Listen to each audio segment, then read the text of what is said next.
defining moment in the life of the Jamaica Civil Service Association. I pray a special touch of prudence on the President. Almighty God, I pray that you will cause her to be the most valuable, godly representative possible, that she will discharge her duties with a spirit of excellence, that during her charge she will take the organization, God, to new frontiers, that she will be an effective leader that will be a blessing to many and ultimately to the country. I pray that for this leadership, for the leadership and the entire organization, that their mantra will be in accordance with the scriptural injunction. Trust in the Lord with all thine heart, and lean not unto thine own understanding. And in all thy ways acknowledge him, and he shall direct thy path. Almighty God, take this meeting, lead it and guide it and direct it. Every speech, every concept, every contribution, every idea, let all redound to your honor, to your praise, and to your glory, and to the betterment of people and this great country, Jamaica land we love. In Jesus' name we pray. Amen.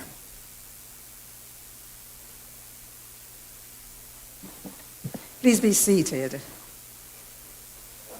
Please allow me to take care of some household matters before we continue.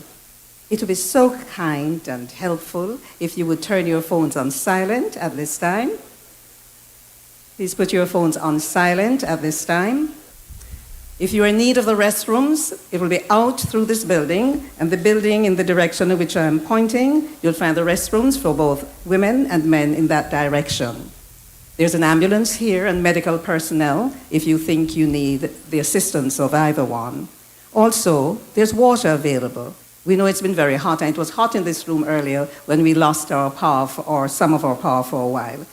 Now, the Public Broadcasting Corporation of Jamaica will be carrying this meeting live, and we want to welcome them and thank them at this time, PBCJ. Yes? There are two interpreters here who will be interpreting for those persons who need the services. Mavisha Good Game Chin, and you will see that you'll exchange during the meeting with Denke Wedderburn. And now, ladies and gentlemen, it gives me great pleasure to introduce the President, Mrs. Tisha Clark Griffiths, to come to the microphone to welcome you all here and to start this meeting and to call it to order.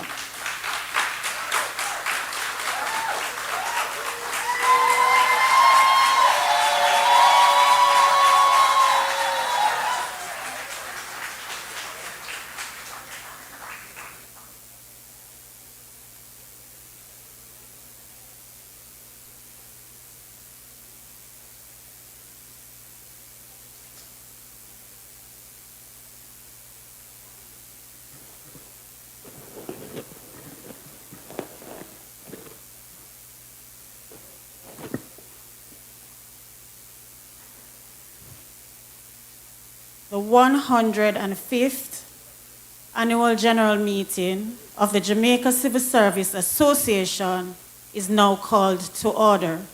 I now invite the General Secretary to read the convening notice.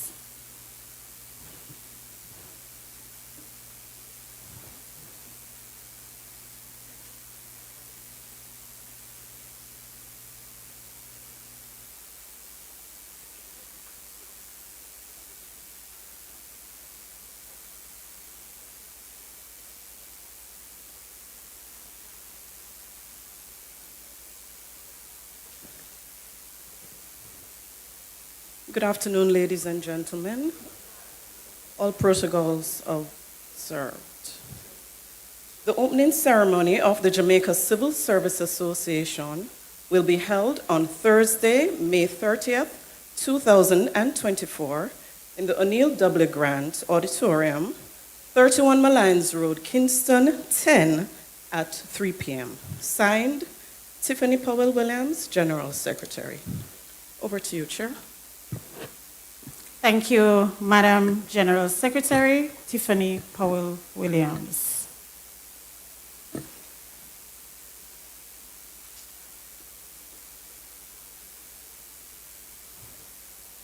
Honoring our legacy, shaping our future, 105 years of impacting workers' lives.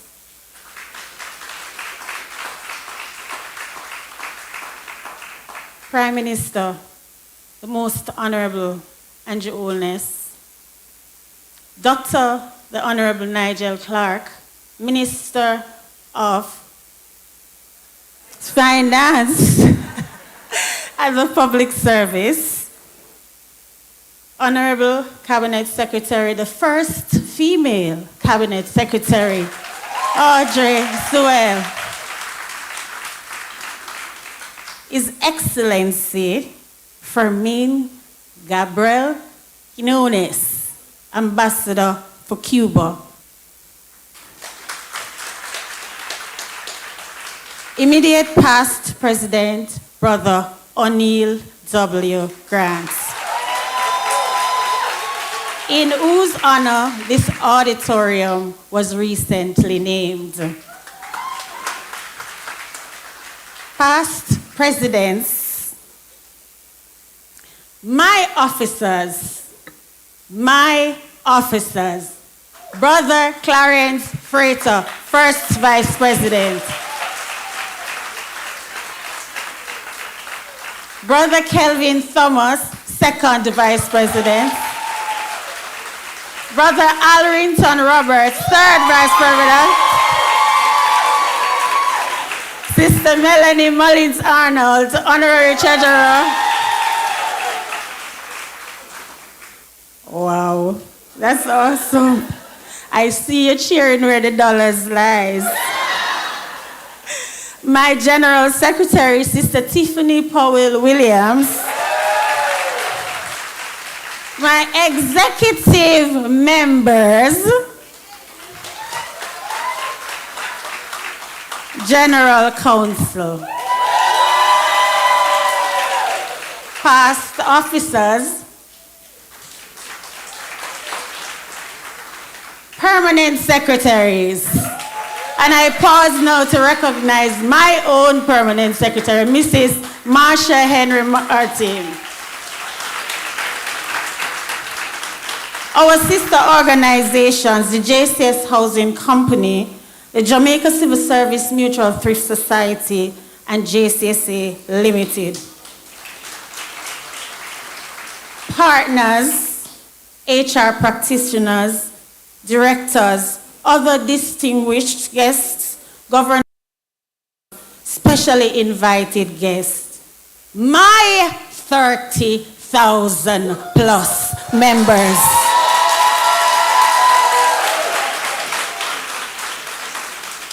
My staff, members of the media, and I want to specially recognize the PBCJ who is streaming live and those that are joining us online. Distinguished ladies and gentlemen, brothers and sisters, Mr. President, my husband, Andre Griffith.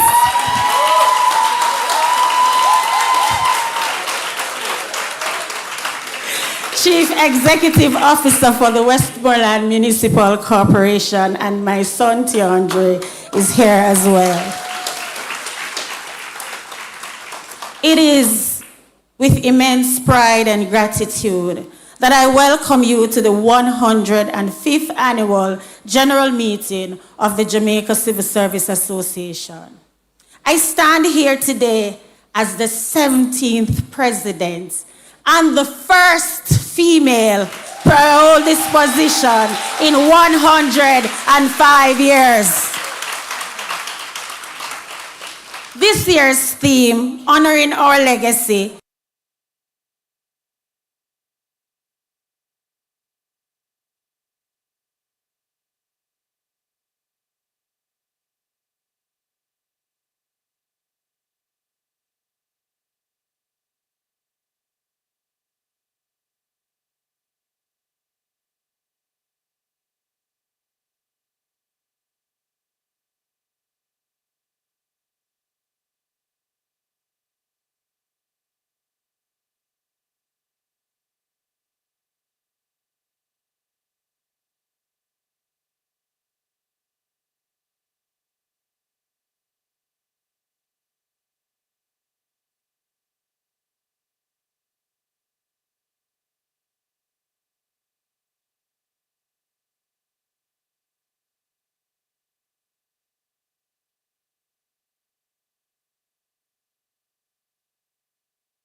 equitable treatment, career opportunities, and sufficient support for civil servants to enhance public services. At the heart of JCSA's mission lies the commitment to delivering quality public services to the citizens of Jamaica, recognizing that the well-being of the nation is intricately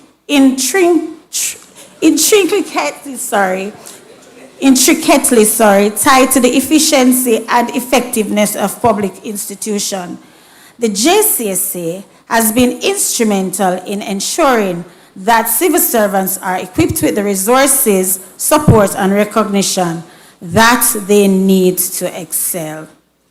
As we celebrate this momentous occasion, let us reaffirm our commitment to delivering quality public service that uplifts and enriches the lives of Jamaicans. Today, we celebrate our achievement and recognize the individuals and collaborations that has brought us to this milestone.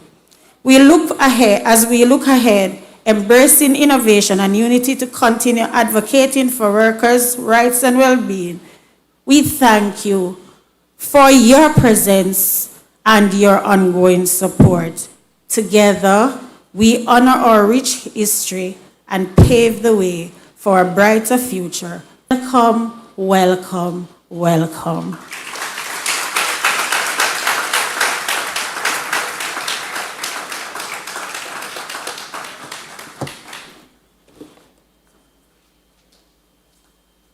Thank you, Madam President. You know, when you're seated in a position like that, you have a view of everything and everyone. And when you mentioned Mr. President, our Prime Minister beamed. I couldn't help but see that, PM. And he said something to Dr. Clark, but I couldn't read the lips right there, so. But what a warm feeling it is in here, outside of the temperature, and it's getting cool now. It seems to me, just looking at you, Prime Minister, that you're happy to be here. Let me just welcome you again. And might I invite at this time Cabinet Secretary to come forward and bring her greetings. The Honorable Audrey Sewell, as the President said, the first woman to be named Cabinet Secretary in Jamaica.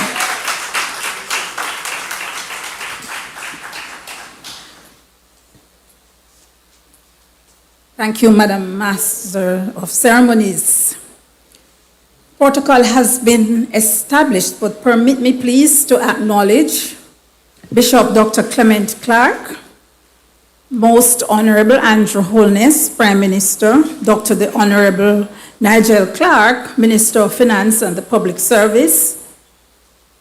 Of course, your beloved President, yes, Mrs. Tisha Clark Griffiths, the lady of the moment, Ambassador Fermin Quinones, Cuban ambassador to Jamaica, other members of the executives of the JCSA, past presidents, St. Patrick Ennis, President JCTU, my colleague permanent secretaries, other members of the public service, and I must say how very pleased I am, PSCs. And I'd want you to stand just to show that you're standing in solidarity with your colleagues. Yes. Wow. Yes.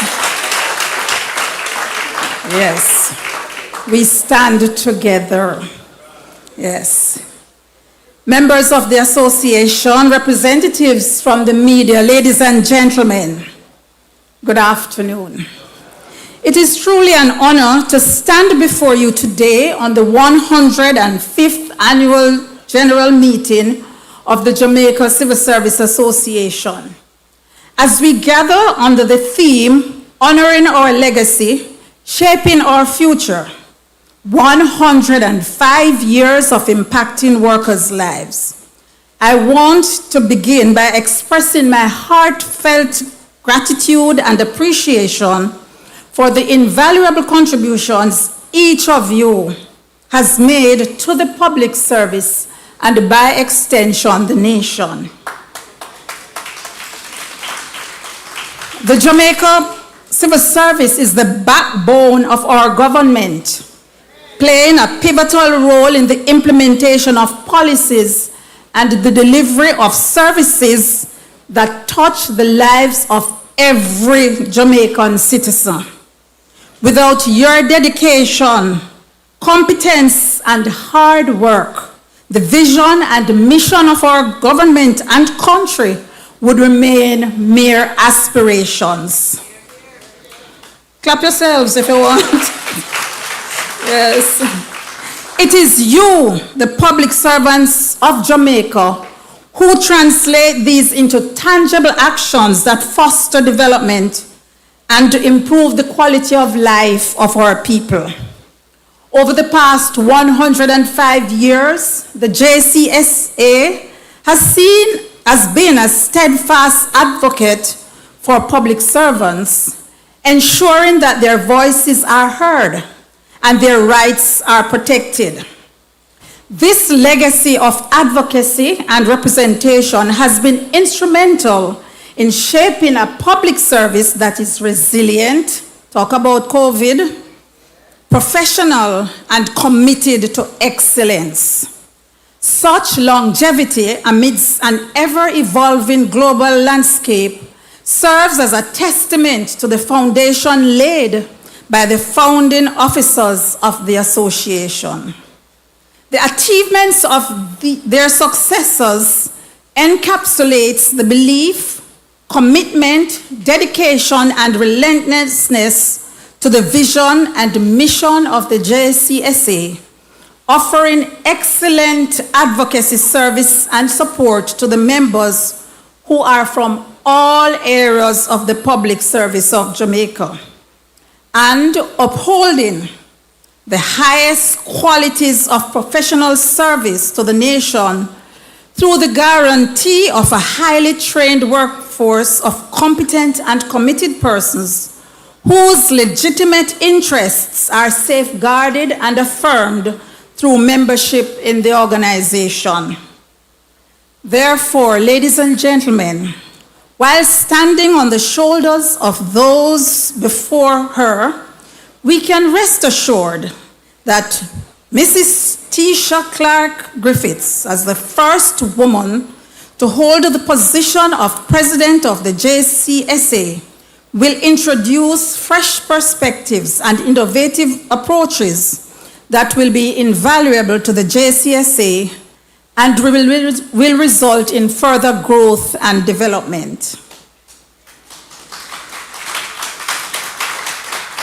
Let us also acknowledge the unwavering commitment and partnership of the government and the JCSA in the continued progress towards service excellence and modernization of the public service through technological advancement, innovative practices, and enhancing efficiency and transparency.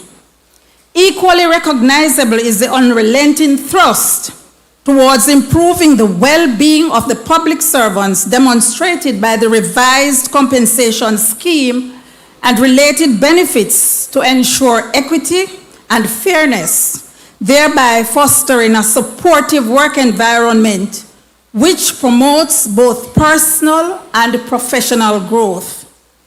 As we push forward towards the mark of making Jamaica the place of choice to live, work, raise families, and do business, that the torch of inspiration continue to burn by the resilience and determination of past leaders as we commit to working together with a shared vision, remaining faithful stewards of our duties.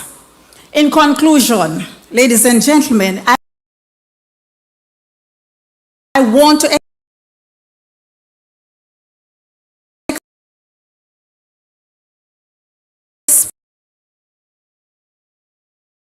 express my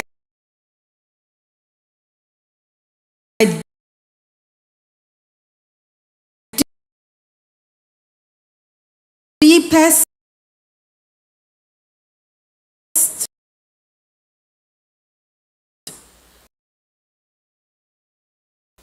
appreciation for the tireless efforts of the Jamaica Civil Service Association and its members. Your commitment to excellence and service is what drives our nation forward. As we celebrate 105 years of impacting workers' life, let us reaffirm our dedication to honoring our legacy while boldly shaping our future. In the words of Peter Struppel, I quote, "Legacy is not leaving something for people. It is leaving something in people," end of quote. This powerful truth reminds us the greatest impact we can have is not through material gifts, but through the values and inspiration we instill in others. Through our actions and attitudes, we can leave a legacy that perpetually transforms lives and shapes a brighter future for all. Together, we can build a public service that is not only a model of efficiency and professionalism, but also a beacon of hope and development and prosperity for all Jamaicans. Let us resolve that we will play our part individually, and I'm resolving, and collectively, and that those who come behind us will find us faithful. Let us put our hands in the hand of the Creator, and by God's grace, be good stewards, so that He and the people we serve will not judge us and find us in the balance wanting. I thank you, and I wish you all a very successful and productive annual general meeting. And I want to, like the Prime Minister, congratulate O'Neill, the immediate past president, yes, for having this. You have left your legacy and having this auditorium named in your honor. Congratulations. And so I say, may God bless you all and bless Jamaica, land we love. Thank you.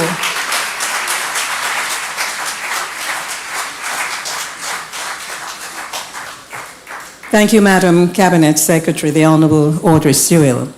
As I sat there and listened to you, my mind went back over the 105 years, and I wondered what was happening in the world at that time. It was 1919, and the end of the First World War.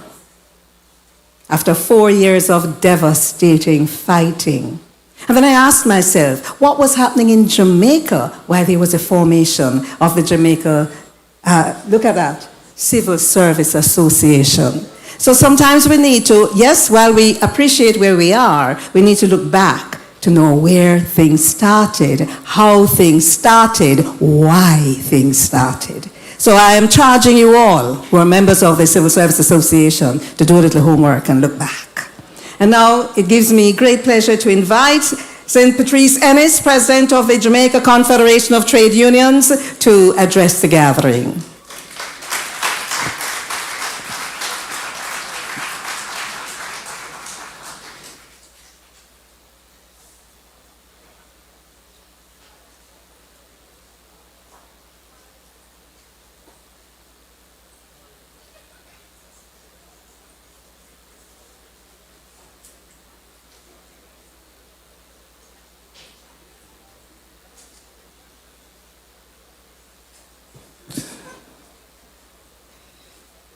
Master of Ceremonies, Sister Faye Ellington, Prime Minister, Most Honorable Andrew Holness, Minister of Finance and the Public Service, Dr. the Honorable Nigel Clark. I see also Minister Pernell Charles from what is now called the People's Ministry, the Ministry of Labor. Mrs. Audrey Sewell, Cabinet Secretary, other permanent secretaries, His Excellency Ambassador Cuba, past presidents of the JCSA, executive members and officers of the JCSA, fellow workers, ladies and gentlemen, present, good afternoon to you all. On behalf of the Jamaica Confederation of Trade Unions, an umbrella organization of 12 trade unions, it is my distinct honor and privilege to extend warm greetings to you all of the Jamaica Civil Service Association as we gather to celebrate 105 years, your 105th annual general meeting under the theme Honoring Our Legacy, Shaping the Future, 105 years of impacting workers' lives.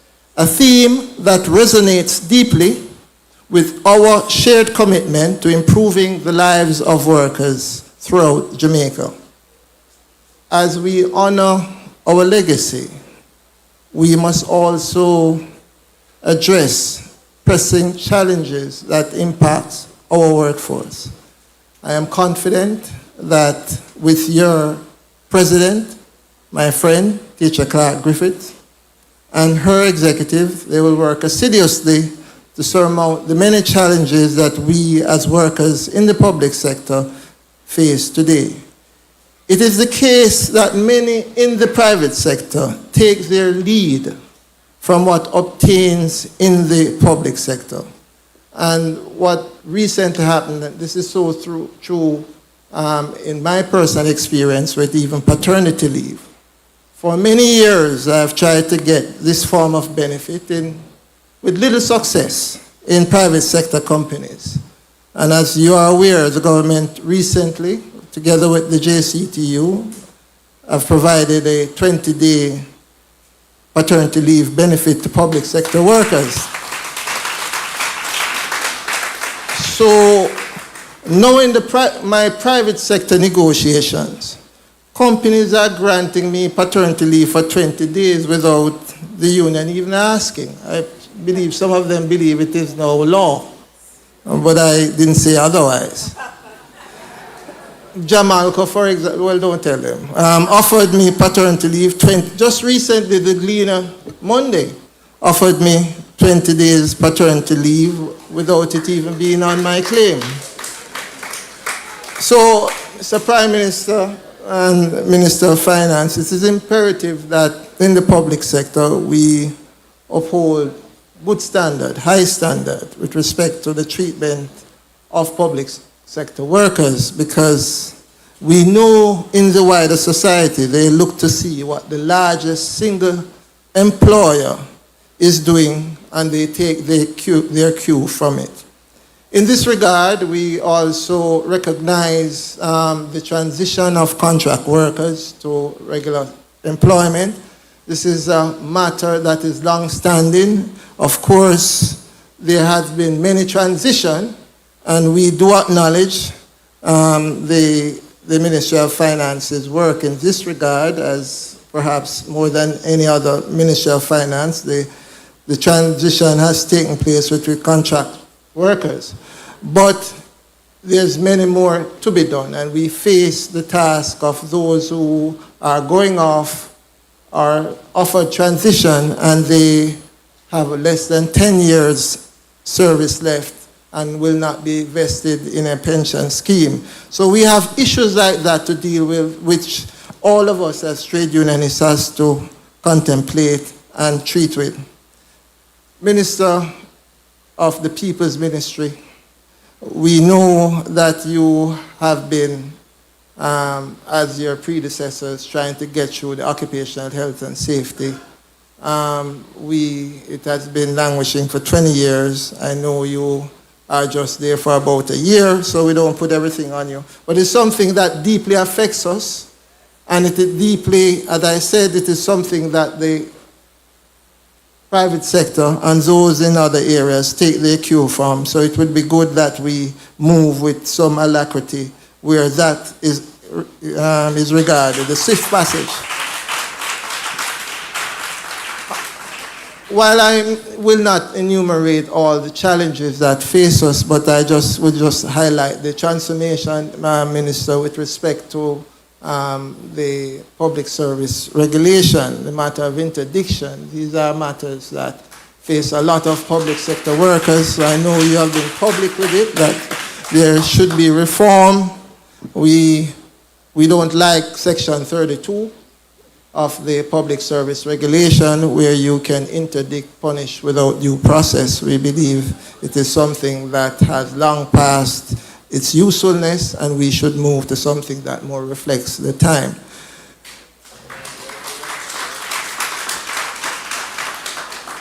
Mr. Prime Minister, we noticed that in recent times, our representation in Parliament has fallen off. That is from the trade union movement. I believe this is the first time in the history of Jamaican's Parliament, the lower house, where the trade union movement has nobody with any antecedents in the lower house. I think the last two was Pernell Charles Sr. and Rudyard Spencer. So we do have two in the upper house from both sides. So I bring that to your attention so that you...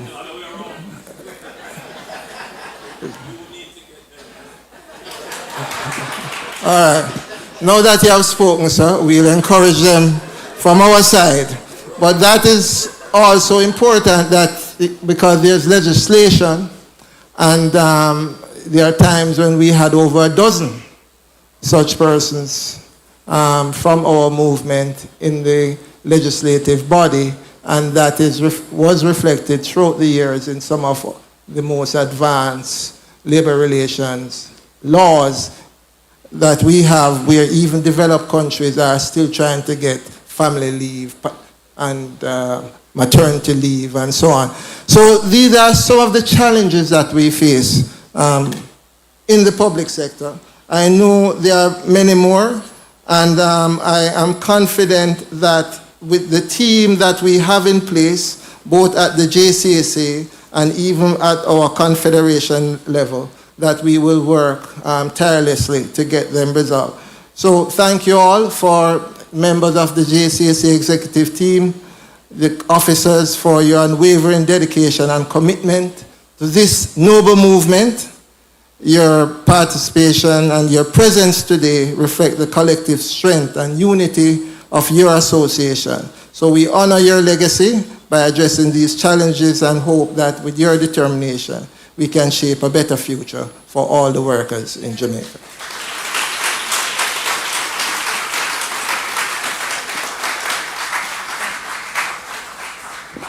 Thank you.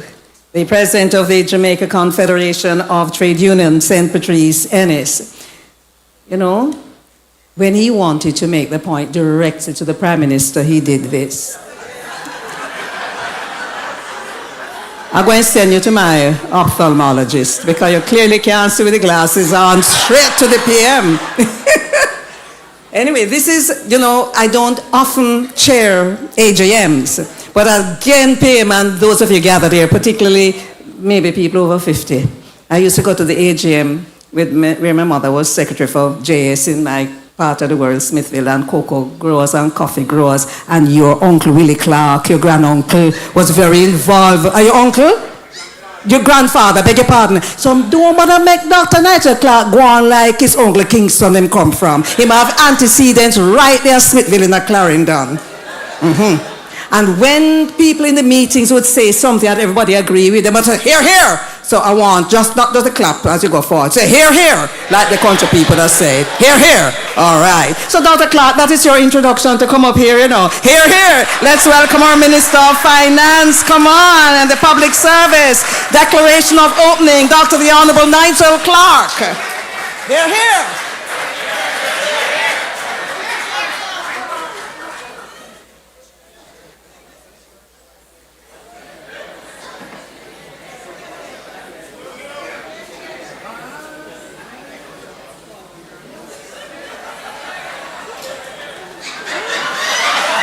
Hear, hear!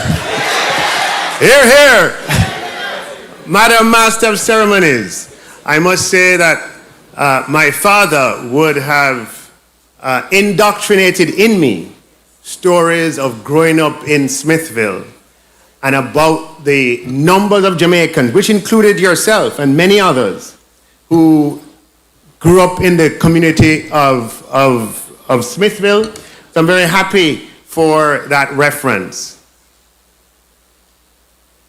Hear, hear. Hear, hear.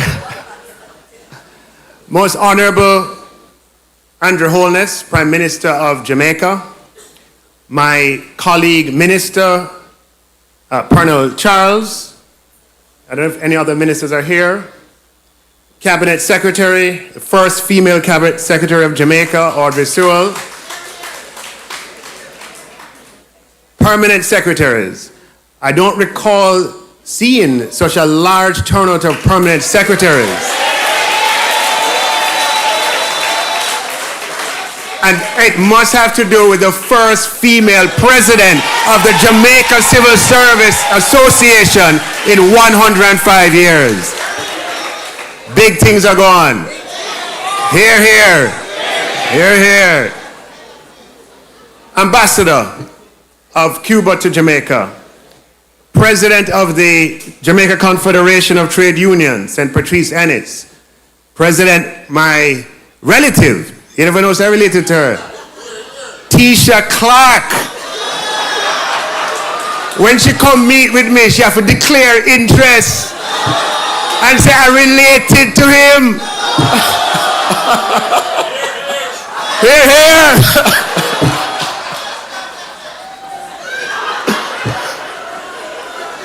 Vice Presidents of the Jamaica Civil Service Association and Treasurer who have had the opportunity to dine with and who has spoken to me in direct terms, representing all of you. Hear, hear for them. Past President O'Neill Grant and other past presidents of the Civil Service Association and members of the Civil Service, good afternoon. Honoring our legacy, shaping the future. I couldn't think of a more apt motto for this annual general meeting. There are few bodies in the country that can shape the future more effectively than Jamaica's civil service.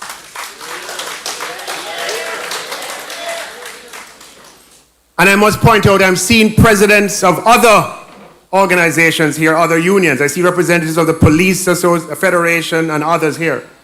So let me speak more broadly about the public service. If you want to have a great country, you have to have a great public service. That is the unmistakable lesson of history. Just go back and look, and let's just speak about the West for the time being. From the early Egyptians, to the Greeks, to the Romans, to the British, to the Americans. those who have risen to great heights as nations and countries of the world, they have done so because they had great public administration. So for Jamaica to achieve what is our collective vision, we can only do so with a great public service. And we know that we have the greatest public service in the region right here in Jamaica. And what we want to do is to go beyond that, because we don't benchmark ourselves regionally. That's what Usain Bolt decided to do. We benchmark ourselves globally. So we want to have the best public service in the world. Hear, hear. In that regard, we have to make sure that we pay attention to the conditions of work and to the compensation arrangements of persons who work in the public service. One hand can't clap. Hear, hear. And we have been through a period where we have made some of the most momentous changes in public service conditions of work and compensation that have ever been made in Jamaica's history. And I want to thank the President of the Confederation for pointing out some simple but profound changes. Paternity leave in the public service became a reality just a few years ago. And the first person to take advantage of that happened to be a young man in the Ministry of Finance and the Public Service. I'll never forget. He came up to me that January, proud. Minister, I'm going on paternity leave. He was the first. Simple change, profound impact. We're very proud of the fact that we are finally, after decades, transitioning contract workers who in every other sense have permanent employment, but who have short-term contracts that renew. We're transitioning them to permanent employment. Hear, hear. This is a problem that has been in Jamaica for decades, for 3 or 4 decades. We never start the problem. But we, as responsible stewards, are going to solve the problem. Hear, hear. And we're not just talking about it. We have had over 10,000 Jamaicans transitioned already from contract to permanent. We have over 8,000 persons in the Ministry of Education alone, including cooks in secondary schools and early childhood practitioners. We have 1,000 members, civilian members of the Jamaica Police Federation who have already been transitioned. And as we speak, Minister Mackenzie, supported by Permanent Secretary Marsha Smith, working assiduously with the Ministry of Finance to ensure that 2,500 members of the National Solid Waste Authority are transitioned from contract to permanent. And if that were not enough, all municipal authorities that have scores, hundreds of contract employees, we're in the process of transitioning them to permanent. Hear, hear. Now, we have been through a mammoth exercise, but sometimes we don't necessarily, because our historical experience is one where we are told we are no good, and many in our society continue that legacy, unfortunately. But what it means is that we don't step back to celebrate our collective achievements. We engaged in the only restructuring of compensation in Jamaica's history over the past 3 fiscal years. There is absolutely no precedent anywhere in the world that we can find for a country engaging in a wholesale restructuring of compensation across all arms of government at the same time. Other countries that we have looked at did it teachers first, nurses second, police, civil service, and it takes 10 years. That's how other countries have done it. But because of our own historical experience, where it started previously and then stopped, we had to do it differently and had to take on the entire thing at one time. And today, we have, though there is work to be done, which I'll speak to shortly, we have a restructured compensation system with a single spine across the civil service and 16-point scale across the public service. That is something, working together with your union and other unions, that Jamaica can be proud of achieving. Hear, hear? Hear, hear. Now, the work doesn't stop there.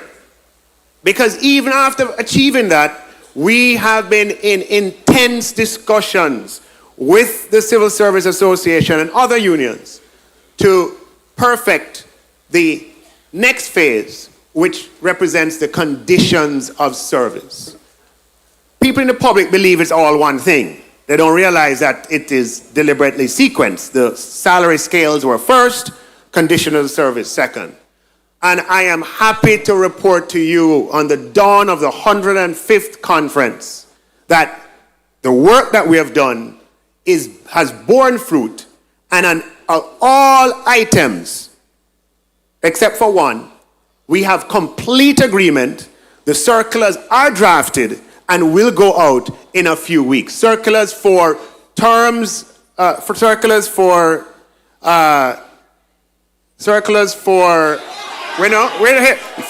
uniform, yeah? Circulars for extra work done, extra work, overtime, that's extra work. The new word for it, the old word is overtime. The new work is extra hours worked. Extra hours worked. Because we know we're coming from a system where it was treated differently in different parts. True? Some people get duty allowance, some people don't. And the two of them working late at night. Some people get this, some people don't get that. So I had to take our time to put a comprehensive thing in place, that there's one policy for extra hours worked. And that circular is already drafted and is going to go out in just very, very shortly. Very shortly. Very, very shortly. It draft. I have it on my phone. You want to see it? You want to see it? I asked for it before I came here. I said to them, I can't go here and don't go with the circular. So it's right here on my phone. Oh, extra hours worked.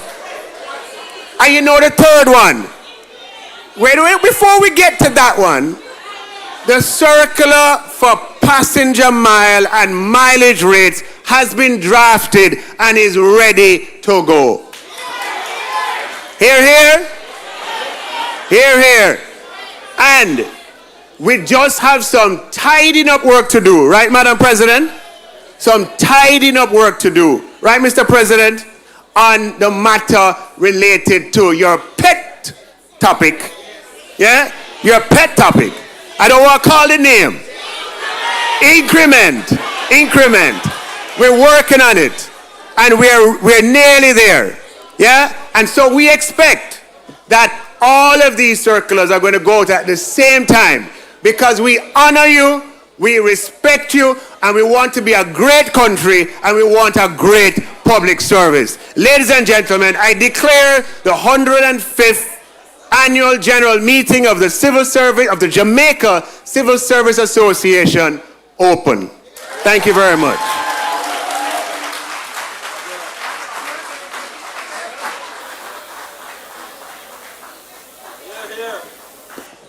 You hear the gentleman with the drum behind me. Hear, hear. What did I start in this place? Oh boy. Of course, you know, the hear, hear means that I agree. So So that's what here mean. Okay. You're having a good time. This your AGM, and yes, many things are happening. Minister, thank you so very much. Thanks so very much for declaring this AGM open. I wanted us to acknowledge a few entities at this time. First, Heritage Cooperative Credit Union. We want to acknowledge you. Yes, clap them as I read them. Jamaica Cooperatives Insurance Agency Limited. Kankara and Mr. Glenn Bloomfield. We want to acknowledge these people. You know the love from Mr. Glenn Bloomfield. Also, thanks to affiliates, the Psychiatric Nursing Aid Association of Jamaica, clap them. Dental Nurses Association, clap them. Practical Nurses Association of Jamaica and the Jamaica Association of Public Health Inspectors. Give them your applause. And now, just to give you a little bit of something different, we believe in a little seasoning, right? So the seasoning is coming now, and the musicians behind me will provide the seasoning. Vocalist will be Andrew Casanova, on guitar is Christopher Campbell, on sax is Valando Small. Remember, I'm going to enter Digital Rising Star on the sax. Yeah, man, I him same one that. On keyboards, Gregory Palmer, on bass, Dale Brown, and lead of the band, Fitzroy David Primetime Green. Let's have 5 minutes of seasoning here.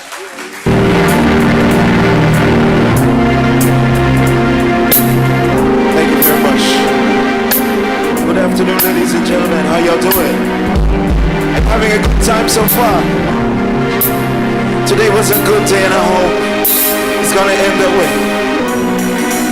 Check this out. When I wake up in the morning light, the sunlight hurts my eyes, but something without warning love is heavy on my mind.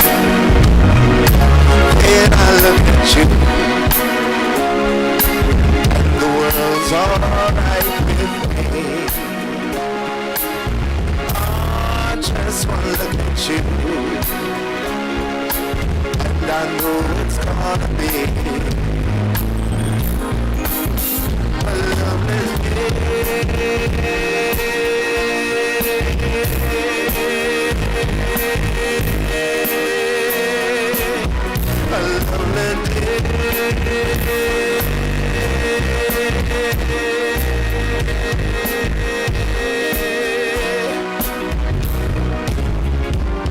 When the way that lies ahead of me seems impossible to face, when someone else instead of me always seems to know the way, and I look at you, and the world's alright with me. Oh, I just wanna look at you, and I know it's gonna be, can I have you say, a lovely day.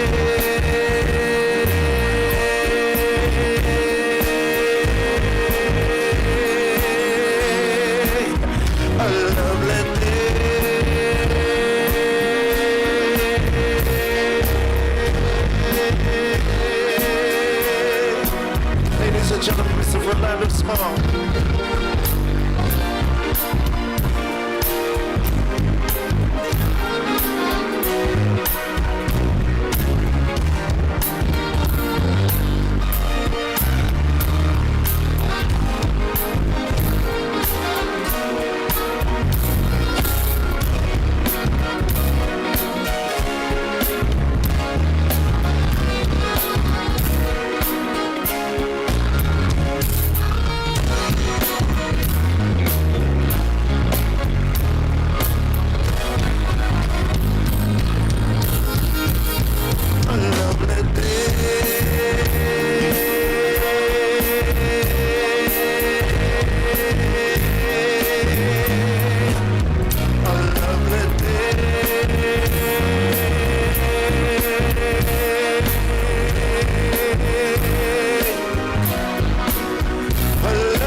Thank you.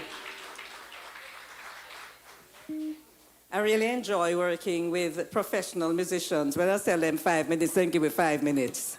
Clap them again. Seasons. That's the name of the group, Seasons. Madam President, I believe I'm inviting you back here at this point. Where are the people from St. James? Anybody came in from St. James? Anybody came in from Trelawney? Anybody came? Then wave, then make the Prime Minister know say you're here.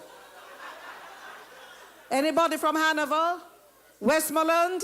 Yes? Nobody from, hello, St. Elizabeth? Manchester? Yeah? Anybody from, where am I going to, Trelawney? St. Anne? St. Mary? Mercy, walk on. Mr. Manchester yet? Anybody from Clarendon in here? Yeah? Anybody from St. Catherine? Wow. Anybody from Portland? Anybody from St. Thomas? Oh, let me call everybody. Everybody from Kingston and St. Andrew in here. Wonderful. I didn't leave out anybody. Right. Madam President. Thank you, Auntie Faye. So, my brothers and sisters, you realize that I'm wearing a white glasses today, right? So I come in peace. Because when I take this off and put this one on, you know what it means, right? Trouble, dead. But I come in peace.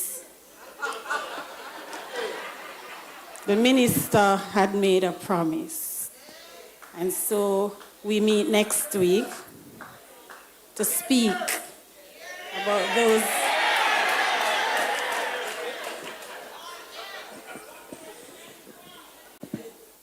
Ladies and gentlemen, brothers and sisters, this afternoon we have 106 delegates of the Jamaica Civil Service Association.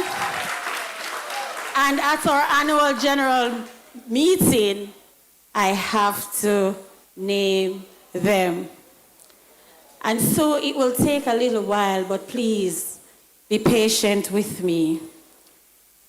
Honorable Prime Minister, please, and the minister's guests, it is my distinct pleasure in announcing General Council for 2024 to 2026. First, Vice President, Brother Clarence Frater. Second, Vice President, Brother Kelvin Thomas. Third Vice President, Brother Alwinton Roberts. Honorary Treasurer, Sister Melanie Mullins Arnold. Those are the officers of the Jamaica Civil Service Association and myself as President. Immediate past President from the Ministry of Agriculture, Fisheries and Mining. Now this is a little bit strange. My immediate past President is also a part of the executive of the Jamaica Civil Service Association. Please give him a warm round of applause. Sister Opal Bryan and Sister Latoya Williams from the Administrator General's Department. Sister Golda Clark and Mr. Sean McCollum from the Auditor General's Department. Brother Michael Coward, who is not, Brother Michael Coward, he doesn't represent his name. Sister Georgia Edwards from the Child Protection and Family Services Agency. From the Office of the Company's Office of Jamaica, Sister Kenya Deslandes Brown and Brother Chevon Manning. From the Department of Corrections, South Camp Juvenile and Remand Center, Brother Kemar Jarrett. From the Head Office, Sister Marie MacDonald and Sister Najeri Allison.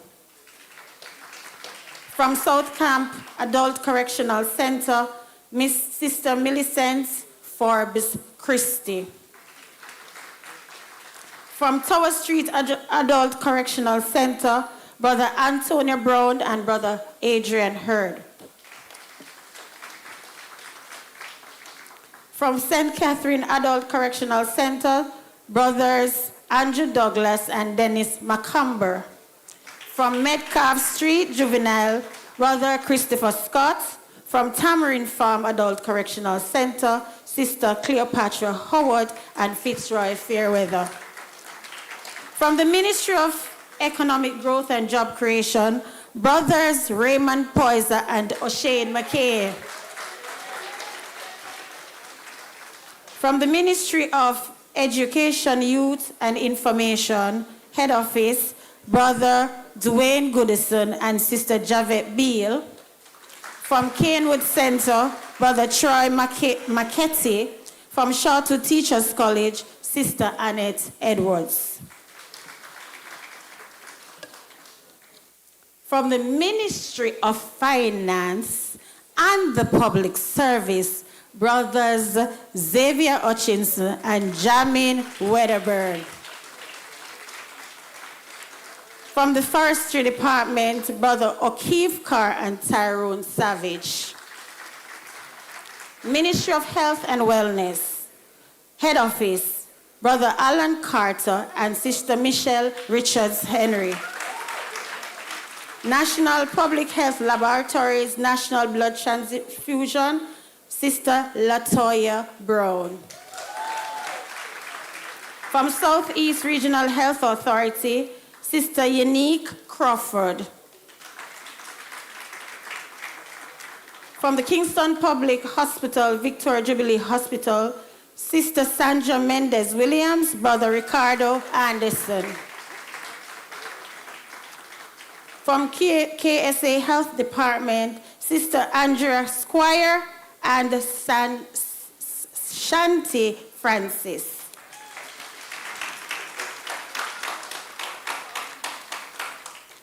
From the Bellevue Hospital, Sisters Millicent Brown Thompson and Cheryl Dunbar Simmons.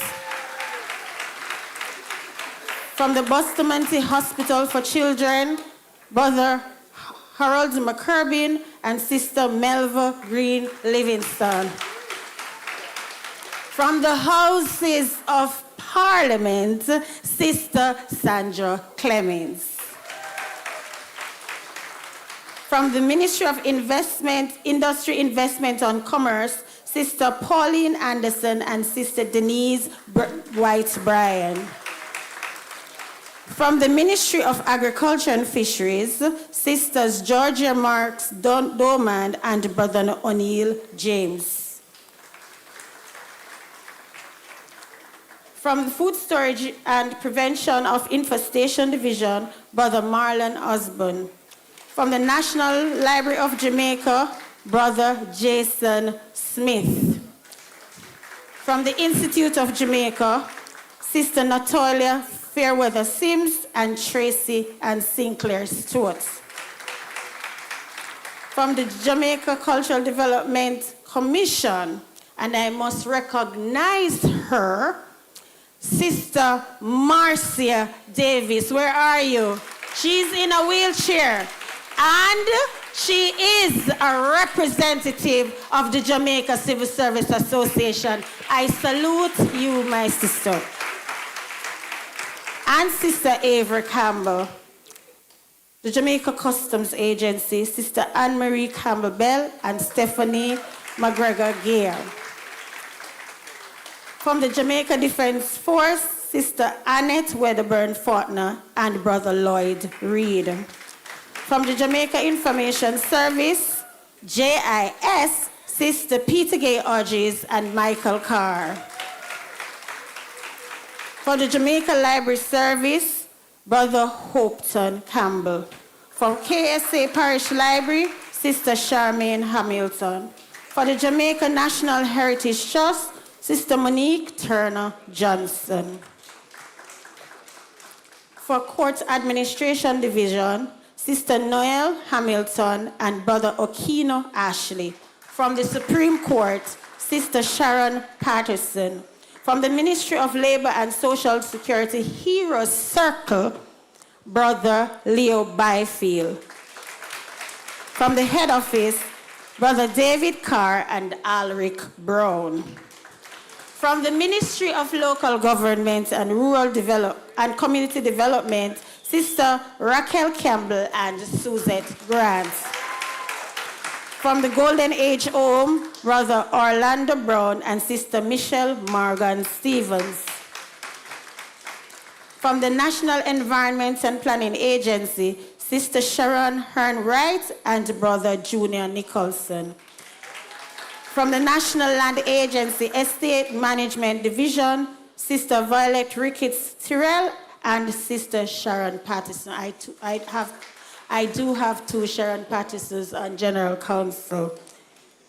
From the National Security Ministry, Sister Stephanie King Halstead and Sister Shauna Scott.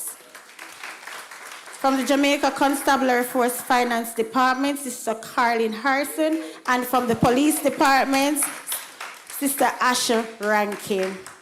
From the National Works Agency, Sister Shireen Lester and Sister Michelle Price. From the Office of Disaster Preparedness and Emergency Management, Sister Carol Brown. From the Office of the Prime Minister, Brother Richard Hutchinson, and from the Office of the Cabinet, Sister Garcia Williams. For Post and Telecommunications Department, Sister Sandra Cameron and Brother Sheldon Graham. From the Passport Immigration and Citizens Agency, Brother Kevin Caldwell and Keisha Pottinger. For the Registrar General's Department, Sister Camille Buford and Sister Georgia Taylor. From the Ministry of Science and Technology and Transport, Sister Ingrid Edwards and Alistair Patmore. From the Social Development Commission, Sister Lori Ann Peart Roberts. From the Statistical Institute of Jamaica, Head Office, Brother Kevin Clark and Brother Michael Thompson. From Tax Administration, Jamaica, King Street, Brother Sean Mitchell and Sister Megan Malcolm. For St. Andrew Revenue Service Department, Sister Denise James and Brother Sherton Bellamy. For Stamp Duty, Donna Pellington. For the Ministry of Tourism, Sister Maud Chambers. For the Water Resources Authority, Brother Houghton Henry. From the Ministry of Culture, Gender, Entertainment and Sport, Sister Tajana Richards. For the 4-H Club, Staff Association, Sister Unique Ennis. For Post and Telecom Inspectors Association, Sister Keisha Williams Campbell. From the Jamaica Dental Nurses Association, Sister Jodine Madden. Psychiatric Nursing Association of Jamaica. Psychiatric Nurses Aid Association of Jamaica. I think this one is incorrect. Brother Maurice Stewart. Yes, Brother Maurice Stewart. Now for the chapters.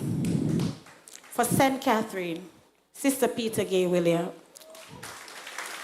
For Clarendon, Sister Yannick Sanko Valentine. For Manchester, Sister Paulette Ferguson. For St. Elizabeth, Santa Cruz chapter, Sister Stephanie Lewis Brown, and for Black River, Sister Fayon Mitchell. For St. Thomas, Sister Jody Bailey Williams. For St. Mary, Sister Karen Coleman Clark. For Portland, Sister Tamara Lawrence. For St. Anne, Brownstone, Sister Carol Clark. For St. Anne's Bay, Sister Beverly Forbes Black. For St. James, 3rd VP, Sister Desiree Powell. For Trelawney, Brother Clarence McGee. For Hanover, Brother Brandon Clark. And for Westmoreland, Sister Delcy Malcolm.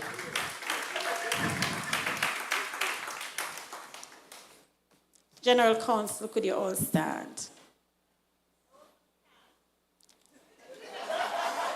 This is the General Counsel for 2024 to 2026. Congratulations on all, and wishing you all a very productive 2024 to 26.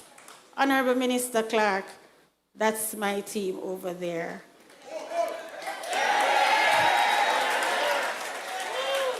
Thank you very much.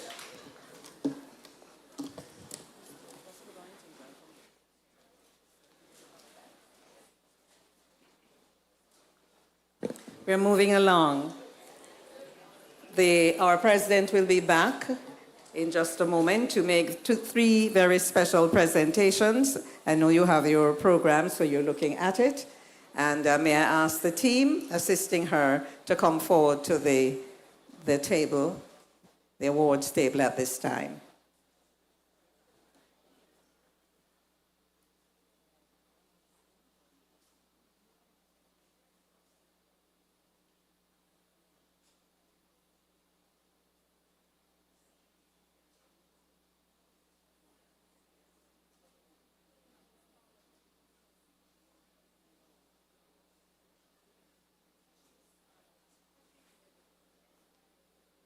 Could I ask the persons manning the awards table to be up here so that we can get right? And while that's happening, the presentation to Civil Servant of the Year awardees are Ms. Christine Rowe, Ms. Ruth McCrowder, and Ms. Opal Bryan. Could you join us on stage?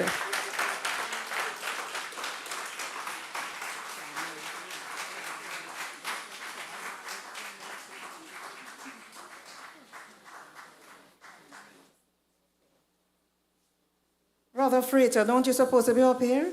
By the way, I'm getting accustomed to the nomenclature that they use. The men are brother and the women are sister. And that's good. So Brother Clarence Frater, could you read this citation?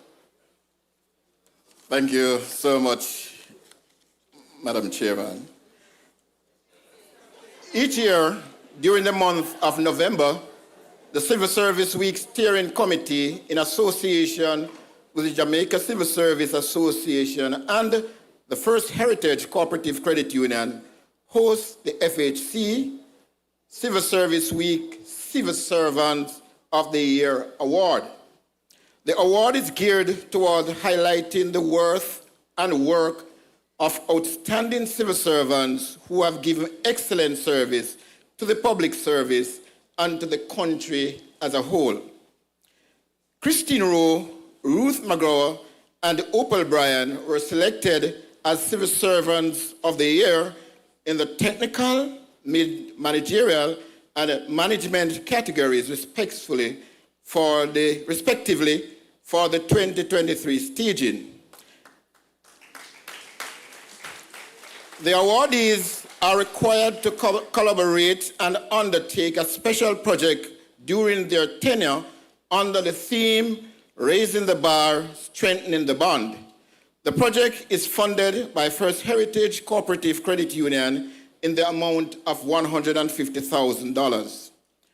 Ready Space of Safety, located at 16 Burger Avenue, Kingston 2, which is home to 20 wards of the state, was approved as the special project for the year. An inspection of the site revealed that the facility needed termite treatment, roof repairs, general repairs, painting, landscaping, and general cleaning.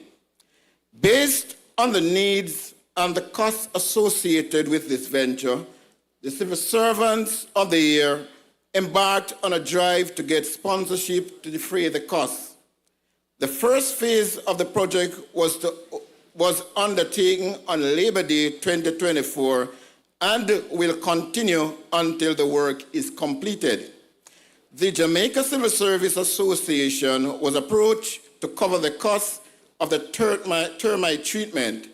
This mega union, let me repeat, this mega union believes in supporting nation building and was only too happy to partner with the civil servants of the year as they execute their project.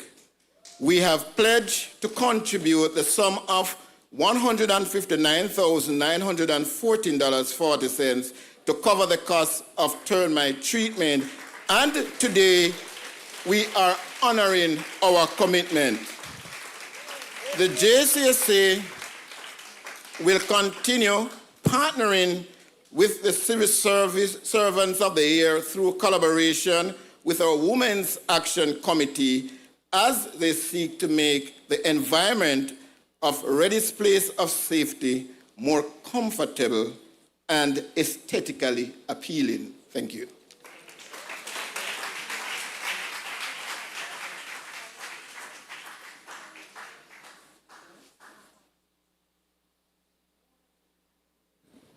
How do we honor our legacy and secure our future? It's by investing in our nation through service and volunteerism. Distinguished ladies and gentlemen, but I must single out my president, our president, Sister Tisha Clark Griffiths.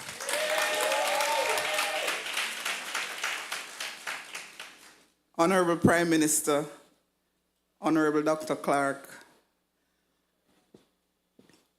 Mr. Pernell Charles Jr., and permit me to mention my CEO and Administrator General, Lady Stacey-Ann Carty.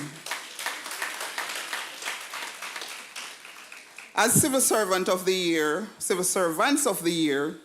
we were mandated to undertake a project under the theme, as you would have heard, raising the bar, strengthening the bond. But from the onset, the three of us decided that since we were not drinkers, we weren't going to raise any bar. We were going to lift the roof.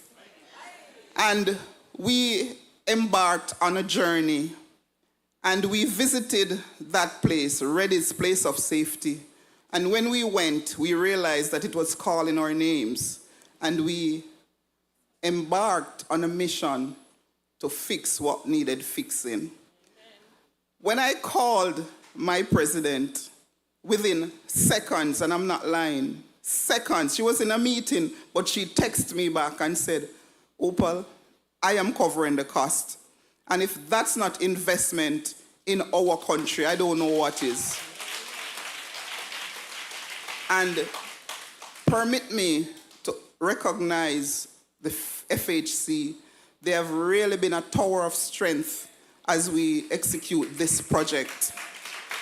Also, we have gotten sponsorship from a lot of persons, including my office, the Administrator General's Department. The project started on Labor Day, but it's not yet completed. There's a lot of work to be done, and we have committed to complete that work. And I just want to use this opportunity to thank our president and the membership of the Jamaica Civil Service Association for pouring into this venture. And with this, it will really help to enhance the lives of the wards and caregivers of that institution, the Reddy's Place of Safety. And as I said, we are not finished. So if you're so inclined and inspired and would like to partner with us, talk to one of us. We'll be only too happy to have you on board. Thank you, Madam President. Thank you to the Jamaica Civil Service Association. We will continue to raise the bar and lift the roof. Thank you.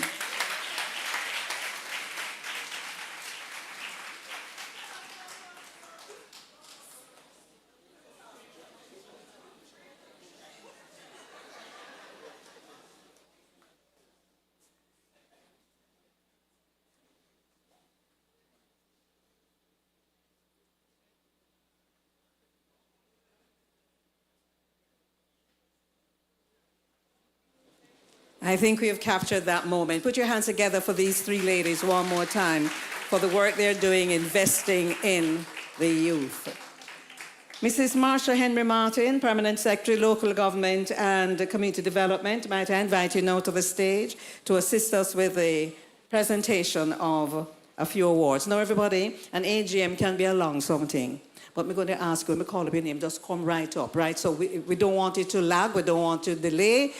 We've not yet heard from the PM, and we want to move it along as quickly as possible. So here comes Mrs. Marsha Henry Martin, PS, Local Government and Community Development. We're going to ask the following persons to come on up for 5 years dedication and loyal service to the General Council. Brother Peter Plummer, Sister Charlene Edwards, I'm just going to call these names. Sister Sharon Patterson, NLA, Sister Sharon Hearn Wright. Could you come on up, please? This is a 5-year category. Am I seeing people moving? Just raise your hand so I see that. Yes, come on up as quickly as you can, please. And there are gentlemen there to assist you on the steps. All right? Photographers, you want me to move this over because you need to capture the. You're okay with this? All right, fine. All right, so let me do, where's Brother Peter Plummer? He's not here? Who is this? Is this Sister Charlene Edwards? Sharon Hearn Wright. Okay, could you make this presentation then? Sharon Hearn Wright. Is Sharon Patterson NLA here? All right, great. And next we have Sister Sharon Patterson NLA. Come on over to accept your presentation, your plaque. Is Sister Charlene Edwards here? Okay, gone. Is Brother Peter Plummer here? Gone, okay. We move, thank you so very much, Madam. PS, thank you. I'm inviting now Honorable Colonel Charles Jr. to make the next set of presentations. And this is for those persons who have served for 10 years for dedicated and loyal service to the General Council. I'm going to call some names so we can start getting in order. Sister Fayanne Mitchell, Sister Paulette Ferguson, Brother Raymond Poyser, Sister Annette Edwards, Sister Yannick Amir Cummings, Brother Lloyd Reed, Sister Rachel Campbell, Brother Sean Mitchell, Sister Ingrid Edwards. I'm just doing those names right now. Sister Sandra Cameron and Sister Llewellyn Hall for 10 years. Come on up, please. Oh, you're tall. Or I'm short and shrinking.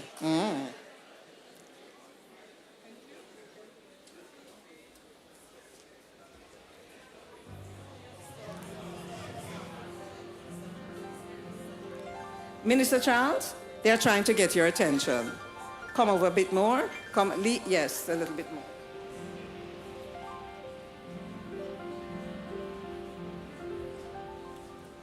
We want it to run smoothly. Good, and I think we're going smoothly. Wonderful. We need another. Usher on this side. Are these steps clear? Oh, there are no steps there. Oh, this is going to cause a little bit of a humbug. All right. Let me tell you what I'm going to do.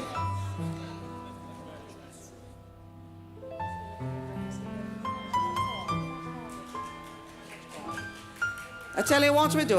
When you come up and you receive, just stay up here, and then we just finish everybody. Where the minister? I'm gone?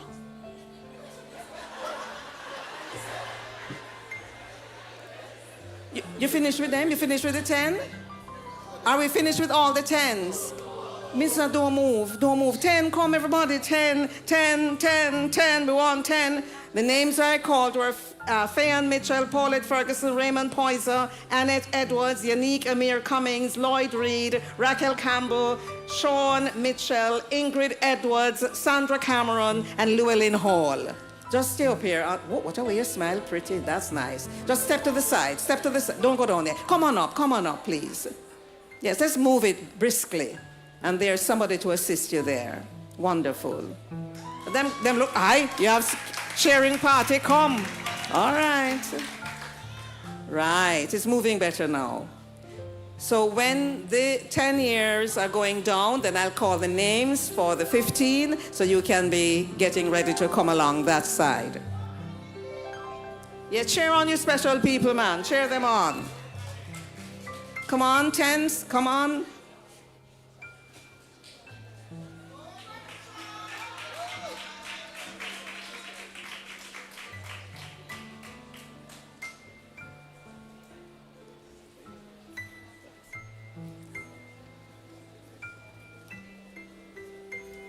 And I should tell you, Prime Minister, I don't know if you realize they have a lift here. You noticed it? Yep. I saw it when I came for a meeting 2 days ago. Yeah, I thought that was a plus for the association.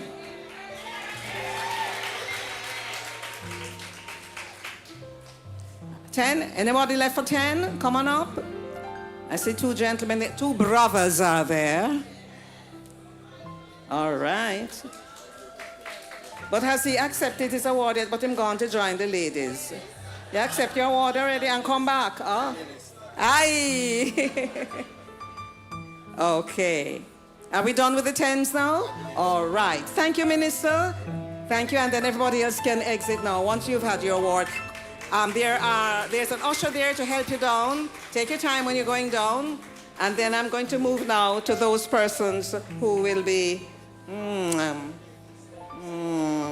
The Honorable Desmond McKenzie, I know, is not here. Who am I going to work? President, who am I to work? The cabinet, No? Who am I going to work? St. Patrice Ennis, they say you must come and make some awards. Come. Put on your glasses and come. Come on. All right, these are for 15 years now. Brother Herbert Gray, Sister Suzanne Grant, Sister Sandra Clemens, Brother Kevin Cornwall, Brother Richard Hutchinson.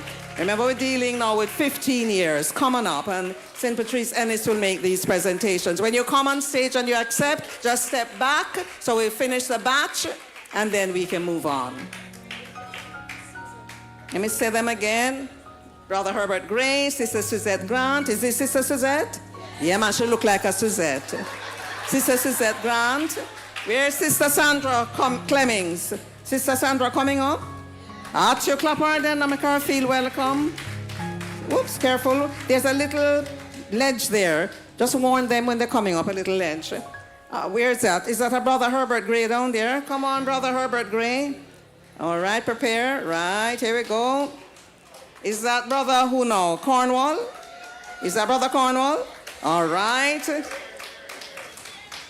Okay, what about Brother Richard Hutchinson? Is he here? Oh, all right, one of the ushers. Wait a little bit, Brother Richard Hutchinson. Him eager man.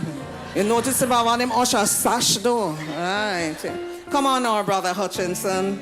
Clap them for me, please. See that the people have served with commitment and dedication for 15 years. And then we're going to take a group photograph now. Is that what you wanted to do a while ago? All right, come on everybody, gather around the presenter and we do a group photograph. Oh, them look handsome and pretty. All right, we're going now for 20 years. Brother Michael Thompson, Sister Angela Burrell Rodney, Brother Alrington Roberts, Brother Kelvin Thomas, 20 years for dedicated service and loyalty. Let me do that again. Brother Michael Thompson, Sister Angela Burrell Rodney, Brother Alrington Roberts, and Brother Kelvin Thomas. May I ask the Honorable Nigel Clark to come forward to make these presentations. Minister, I'm sorry to call on you while you're having a conversation with the President. Thomas is fine. They're there, and his office at least doing the office of court. And Kelvin Thomas is really 5 years. Kelvin is 5 years. Kelvin, that's you? Oh, who is this? Oh, Michael. Brother Michael Thompson, let's hear it. 20 years. Where's Sister Angela Burrell Rodney? Not here? Where's Sister Angela? You'll collect on her behalf for me, please. All right, make Minister present it now. Hi, Paul. Brother Alrington Roberts, you nearby? All right. All right, Brother Alrington Roberts.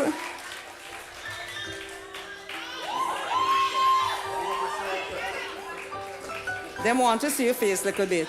Yes. Okay, and Brother Kelvin Thomas. All right. Kelvin, it's for 5 years for services and contribution to the association in the position of second vice president. Clap, please.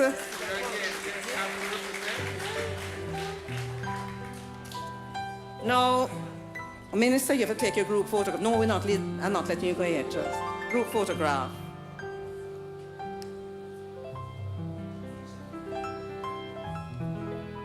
Got that? Thank you, gentlemen. Minister, please stay. And now, for over 35 years of service and contribution to the association in the position of... Why are you waving at me? Minister, they're waving at you. They want you to go... What? Yes. All right, Minister, wait there now. Right. For over 35 years of service and contribution to the association in the position of departmental representative and honorary secretary, first vice president and member of National Staff Relations Council, 35 years, Brother Robert St. F. Chang.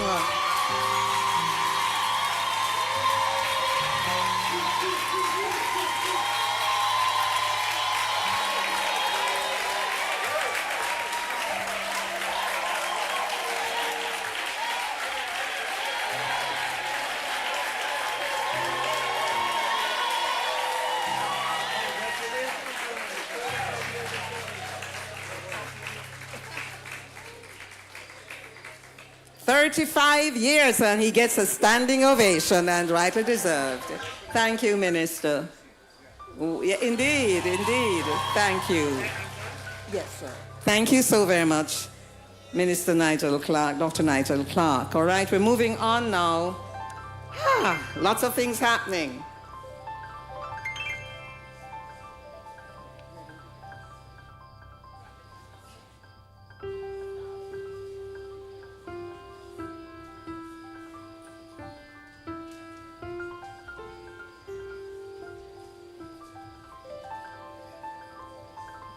All right. Most Honorable Prime Minister, might I invite you now to the stage to make these presentations.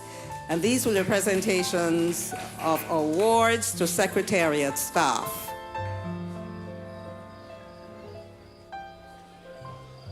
Photographers, please tell the Prime Minister where you need him so that you don't have to be shifted, right? We begin with Brother Fabio Johnson for dedicated service to the Secretariat, 5 years. Then there should be Sister Natalie Reed Phillips for dedicated service, 5 years to the Secretariat. I'm just bringing you all the names, I'm reading them out. Brother Romario Johnson, dedicated service to the Secretariat for 5 years. Sister Shauna D. MacDonald for dedicated service to the Secretariat, 10 years. Sister Nadine Robinson, 10 years of service to the Secretariat. Sister Kalisha Forgathy for 10 years to the Secretariat. Brother George Thorpe for dedicated service for 15 years. Sister Delacita Drummond, 15 years.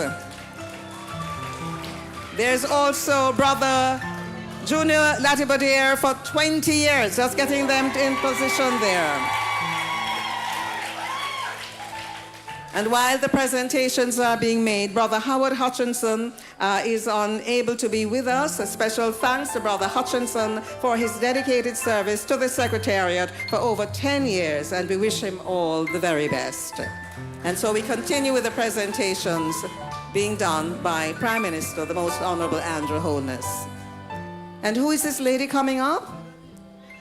Nadine, Sister Nadine Robinson. Okay, 10 years.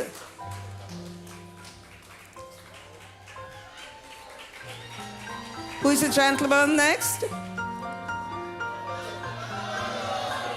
Who? Fabio? Fabio Johnson? All right. Who is coming next? I almost said punching the little fellow. Who?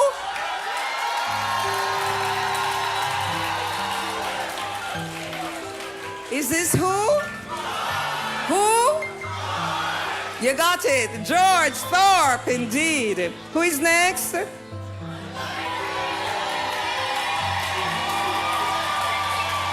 Is this Romario?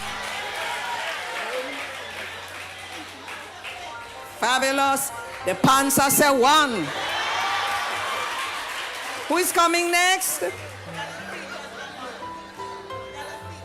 Delasita? Where's Delasita? Yes, stay up here so we can get a group photo. Where's Delasita? Sister Delasita, come on up. Sister Delasita Drummond, 15 years Prime Minister. Another one in that category. 15 years.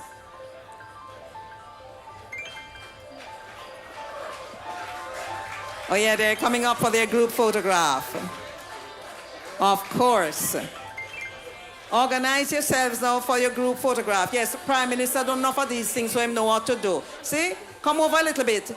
No, to your left. Everybody come over and leave the Prime Minister in the center. Come over a little bit. Come over. All right. This is Delasita here? So why we never make her take the lift and come up? Come on, let her use the lift. Who's going to, Madam President? No, man. Delasita have to be in this picture. Or you'll go down at your special service. Woo! Yes, sir.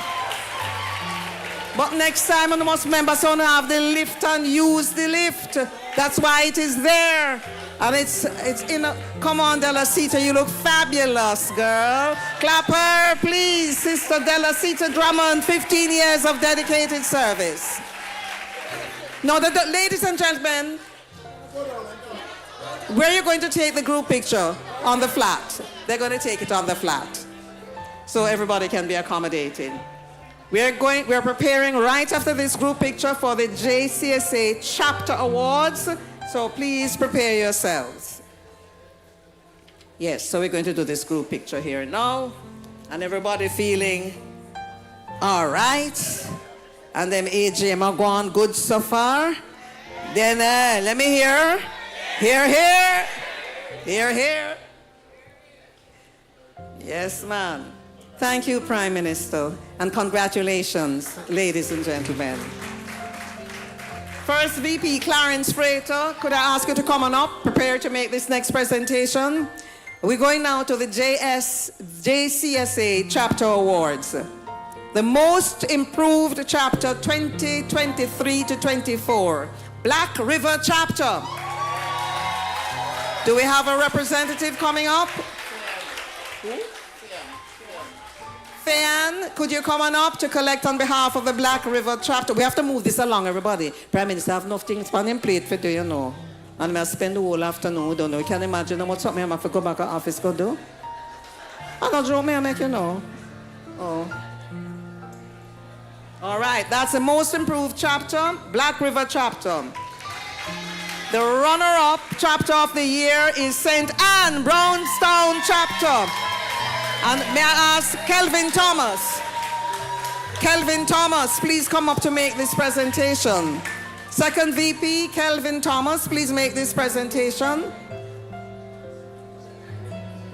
All right, Mas Kelvin. And we have the representative coming up from the Brownstown Chapter in St. Anne. And the third VP, Arlington Roberts, could you prepare to come up for the chapter of the year 2023 to 24? Alrington, come on up. Thank you so very much, Kelvin, Brother Kelvin. So Brother Arlington Roberts, chapter of the year 2023 to 2024 would be St. James Chapter. Could we have a rep from St. James? St. James Chapter. Do we have the rep from St. James? Just raise your hand. Yes, I see that you're coming. They're coming. Or the person's coming, I should say. Yeah, man, clap St. James. Now we are going to move on to the committee award, the JCSA Committee Award 2022-2023. And Honorary Treasurer, could I ask you to come on up, prepare to come up to make this presentation? Congratulations. That's Melanie Mullings Arnold. Yes, she's on her way up. And this is the Sports Committee.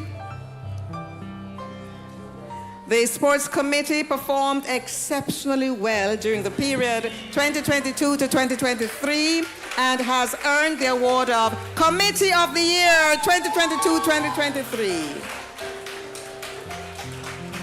Congratulations. You got your picture? All right. G.S. Powell Williams, might I invite you now to come to make the next presentation? G.S. Powell Williams, General Secretary. And this now is policy, constitution, and member education. I'm beginning with the third place. The third place, policy, constitution, and member education. Why don't I have anybody in the third place?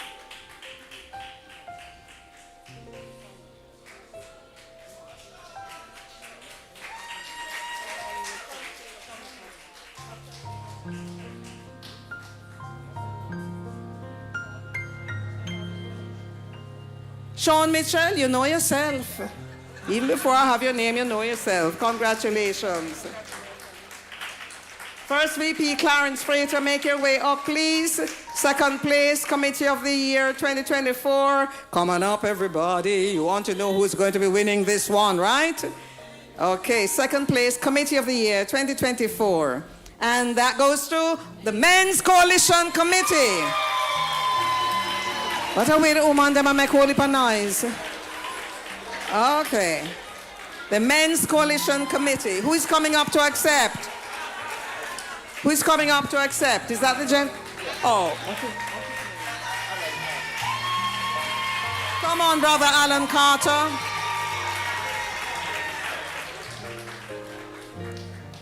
This is Brother Alan Carter, the Men's Coalition Committee. Second place, Committee of the Year 2024. And Brother Clarence Frater, please stay there. Committee of the Year 2023 to 2024 is Mini March Committee.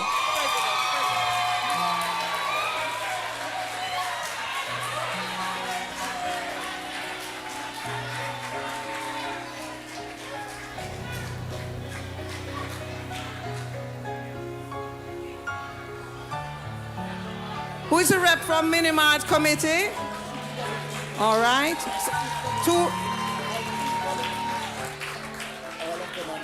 You hear this? Brother Clarence Frater is saying to me, all of them are my 3 committees. All right, and here are the representatives, Mini March Committee. All right. Congratulations. And Madam President, I'm going to ask you now to prepare to come on up. You have some presentations you need to make. Congratulations, ladies, and thank you so much, First VP. President Tisha Clark Griffiths now makes her way to the stage. This is the Departmental Representative 2023 to 2024. I wonder. I'll wait until the President is in place before I make the announcement. Ready, everybody? Departmental Representative 2023-2024. Sister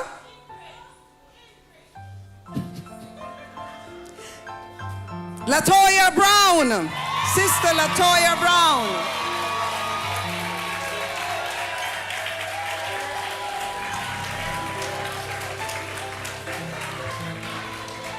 Is she nearby? Oh, come on, Sister Latoya. She has her hand on her chest, feeling her heart.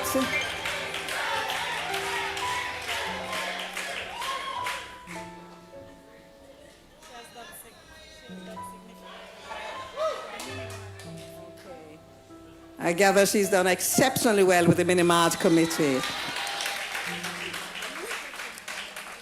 Congratulations. Photographer, do you have that? Hold up your head. Right. And now, the President's Award.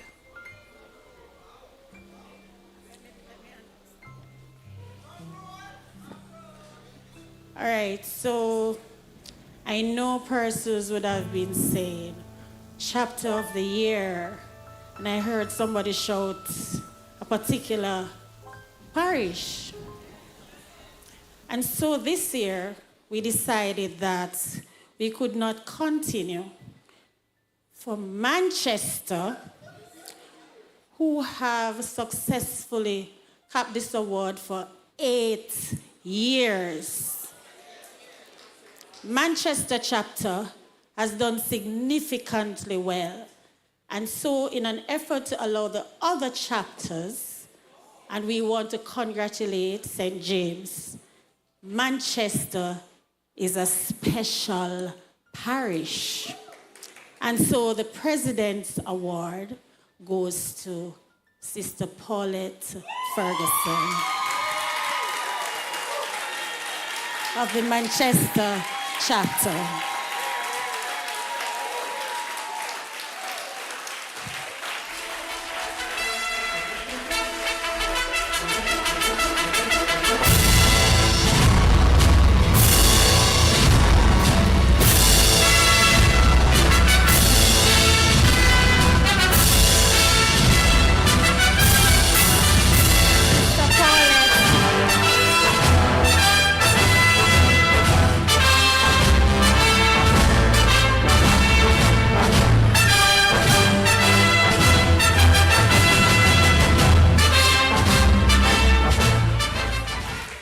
A contingent is coming from Manchester, it look like. Our support staff coming up to be here as in part of the picture for their exceptional achievements. So colleagues, each chapter is asked to do one project for the year to give back to our communities. And for Manchester, Manchester has done 6 projects for the year. And so I want to congratulate the Manchester chapter. And as President's awardee, Sister Paulette will also be traveling with the contingent to CPSA 2024. Congratulations, Sister Paulette.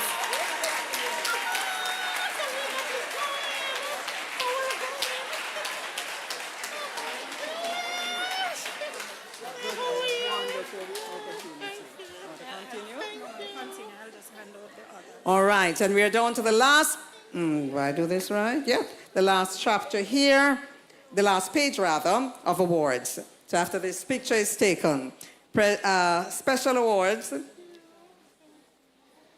And this next one, all of these will be presented by the President, who is already on stage. There are 6 of them. Sister Keisha James for dedicated and committed service to the JCSA Secretariat and members of the JCSA. Sister Keisha James. And I'm going to just announce the other names so that we can flow. Sister Paulette Ferguson for dedicated and loyal service in the continuous execution of the Manchester chapter projects. Sister Jacqueline Brown Kinghorn for exemplary service to the JCSA and its members. Brother Raymond Poyser for exemplary service to the JCSA and its members. Sister Pauline Anderson for exemplary service to the JCSA and its members. And Brother Alan Carter for exemplary service to the JCSA and its members.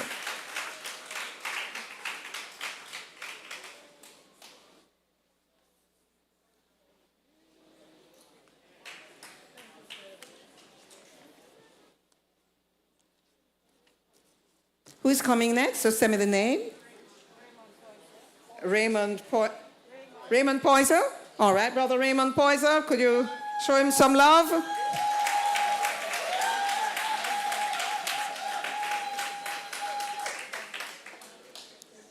And this lady is Sister Pauline Anderson. Sister Pauline Anderson.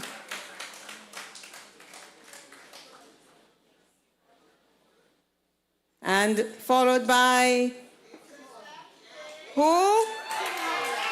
Sister Jacqueline Brown Kinghorn.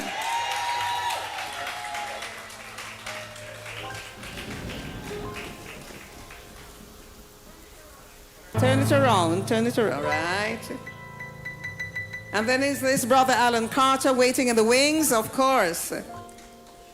Brother Alan Carter.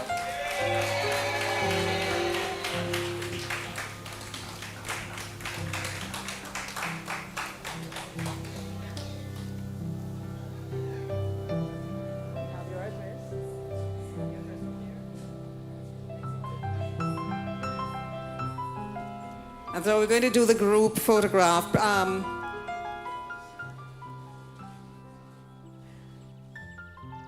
Brother Clarence? Brother Clarence? Could you just bring President's folder for us because she's now going to speak? Yeah.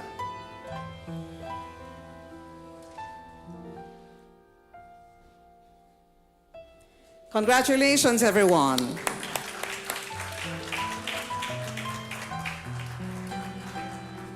Ladies and gentlemen, we've come to that moment where we will hear the President's speech, and the theme was spoken of earlier on by the Minister of Finance, honoring our legacy, shaping our future, 105 years of impacting workers' lives. Ladies and gentlemen, could you put your hands together for President Tisha Clark Griffiths as she presents her speech.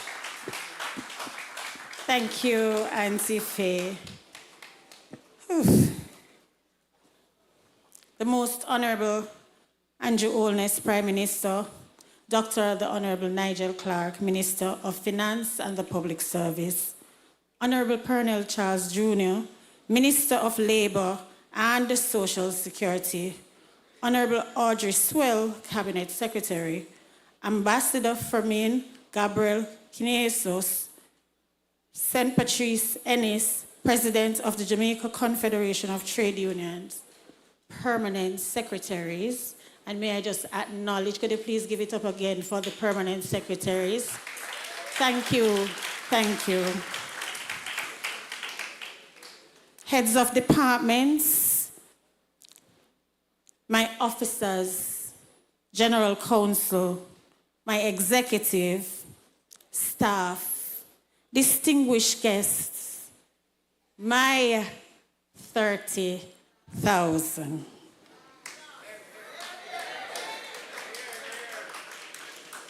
Within the trade union's historical growth, very few dates can be considered as impactful or as essential as the birth of the Jamaica Civil Service Association on May 6, 1919. The oldest public sector union in the English-speaking Caribbean. And second is the labor riots of 1938, led by Aggie Bernard, a stalwart in the Jamaican labor movement who fought for the rights of workers. Today, I stand proudly as one of the Aggie Bernards of today, promoting and protecting the rights of workers. I stand here before you with a great sense of pride and humility on this, our 105th annual general meeting.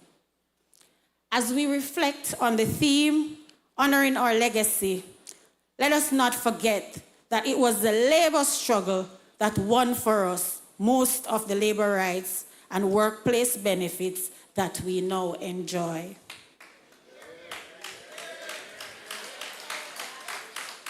I hasten to state that the work is not yet complete, and I am honored to be a part of that ongoing struggle. I would like to take this opportunity to sincerely thank my predecessors. And we have 3 living presidents, Brother Eddie Bailey, Brother Wayne Jones, and Brother O'Neill Grant, who have given over 35 years of service to the Jamaica Civil Service Association. Although, in many respects, the working conditions that we experience today is significantly better than those of the 1900s. We are unfortunately plagued by current versions of those same issues that were persistent then, But just like Aggie Bernard and many other trade unionists and labor activists since her fought, we too must continue to constantly thrive for improvement in workers' rights and the general well-being of their families. In this modernized age, we still face situations and scenarios that are as daunting and problematic despite all the advancements made since 1919. We are all aware that Jamaica, like other Caribbean countries, is grappling with the effects of multiple global crises, chief among them climate change. Inflation, exacerbated by the Russian invasion of Ukraine and lingering effects of COVID-19. But we can all admit that Jamaica was resilient in the fight, and it is the dedicated workers in the public service that is at the center of responding to these crises. Yet, we see that there's a general slow pace of addressing workers' concern. Given the credit where credit is due and investing in public services. And I know the minister had addressed us earlier and have made his commitment to ensure that we close out the agreement that we have. And as you looked on your screen on both sides, you will realize some of the work that the Jamaica Civil Service Association has been doing over the year. Many aspects of workers' grievances and dissatisfaction stem from, one, the inconsistency of salary payments. And let me just say and congratulate the government for doing an excellent job in implementing the compensation restructuring. And that, I know, was a mammoth task, but it was done. And I think they too deserve a round of applause. But there are still some challenges that we need to work through.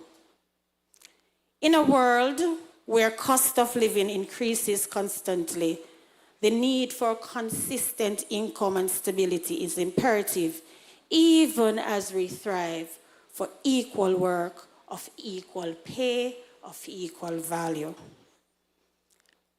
Although significant strides have been made in addressing contract employment, and I applaud the government of Jamaica for providing over 10,000 new positions for transition.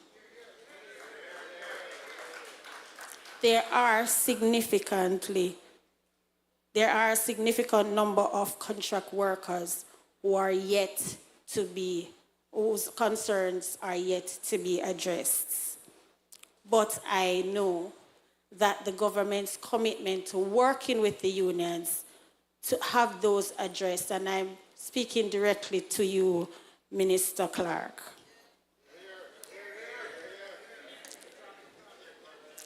Occupational safety and health concerns in the workplace,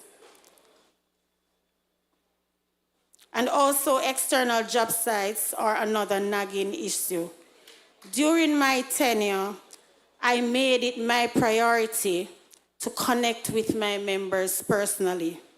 I visited 64 ministries, departments, and agencies in my 1 year in office, and all 14 parishes, to meet with employees and understand their needs firsthand. This engagement has been critical in ensuring that our initiatives are aligned with the real challenges faced by our members. Some of the offices require significant changes to make them conducive to work. And I know that significant strides have been done, but there are a lot more to be done. So, as St. Patrice Ennis, President of the Jamaica Confederation of Trade Unions, stated earlier, we urge the government to expedite the passing of the Occupational Safety and Health Act. Another important aspect of these grievances is that our focus should not solely be on physical health, but also on mental health of the employees in an effort to mitigate mental fatigue and burnout. The lack of flexible work arrangement. This situation can severely affect some persons' capability to strike a manageable work-life balance. And changes within the work culture and work climate also pose a level of uncertainty to workers. Additionally, the impending development in artificial intelligence, digitalization, and other technological advances have also created a level of unease in some fields, which means these must be addressed in our upcoming collective bargaining agreements. We must revisit our strategic partnership to ensure that these engaging challenges are adequately addressed and that the views and recommendations of the unions are taken on board. The Civil Service Association, and in conjunction the JCTU, has made significant strides in securing not only wages and salaries, but has forged alliances with other stakeholders to provide benefits for members, including housing, life and health insurance, scholarships, and grants. During my walkthroughs of various ministries, departments, and agencies across Jamaica, public servants have consistently highlighted their greatest need: home ownership. Our research confirms that the most significant demand for housing units is among the age group 18 to 45. This demographic often faces formidable obstacles in achieving home ownership, leading to feelings of disillusionment. Through our initiative, we aspire to reignite hope, Mr. Prime Minister. The HOPE program comes to mind, and offer practical solutions. Individuals beyond this age bracket who have yet to secure homes have grown disheartened by the system and have abandoned their dream of home ownership. But the Jamaica Civil Service Association is dedicated to reinstating this expectation, and we hope to collaborate with you, Most Honorable Prime Minister, in this endeavor. In partnership with Concara, and Mr. Junior Lincoln is here, and could you recognize Concara? Through the JCS Housing Company, we are developing 144 two-bedrooms housing units in Irwin St. James, demonstrating our unwavering commitment to creating sustainable living spaces for our members. We are not just talking, we are a mega deal union of substance that turns words into action. We are proud of the joint venture agreement between the JCS Housing Company, the Jamaica Confederation of Trade Union, and the government of Jamaica, by extension, the National Housing Trust. This is a significant achievement, and it is just the first of many. And Mr. Prime Minister, we invite you to come with us as we hand over those units in short order. In addition, over the past year, colleagues, we have provided assistance to 53 members, financial assistance, who have fallen on hard times, it totaling $8.9 million. We have awarded 221 members with tertiary grants totaling 6.6 million.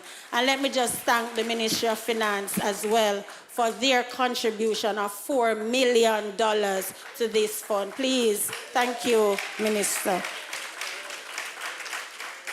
Throughout my time in office, establishing personal connections with other members has been my top priority. Additionally, I took the steps to reinforce our partnership with public sector partners and other stakeholders. This engagement has proven instrumental in ensuring that our initiatives are closely attuned to the genuine challenges confronting our members. And of course, we have elected 106 representatives, 14 chapter chairs, to strengthen our governance and representation. In terms of industrial relations, we successfully settled 167 cases, including 30 disciplinary issues and 137 grievances, demonstrating our commitment to justice and fair treatment for all workers. Additionally, over a decade long, the struggle of the mechanics and drivers of the Jamaica Fire Brigade, the Jamaica Civil Service Association, secured a much needed increase for the drivers and the mechanics. This victory underscores our relentless pursuit of fair compensation and recognition for all civil servants. We have achieved so much, and these accomplishments are truly wonderful. They are a testament to our collective efforts and our unwavering commitment to improving the lives of our members. But we are not stopping here. In shaping our future, we have ambitions and we have strategic plans to continue this momentum. We plan to introduce a mobile mini-mart and a mobile service unit to bring essential services directly to our members, especially those who are physically challenged. The continued development of Justice Era Park with new facilities, and we are hoping that we can be hosting a cricket competition in the short order with our pitch over there. And of course, the development of Bracco Beach property in Trelawney, which will enhance recreational opportunities for our members. We are also focused on finalizing, as Minister indicated, the compensation restructuring and to see the implementation of the uniform policy, the extra hours worked policy, and also to improve working conditions, among other things. Our commitment to training and development remains unwavering as we hosted several seminars for the year to include conflict resolution and anger management seminars to aid in fostering a harmonious and productive work environment. Road safety as part of supporting the government and other members in eliminating road fatalities, we've also embarked on training programs for our members. These initiatives were spearheaded by the Men's Coalition Committee.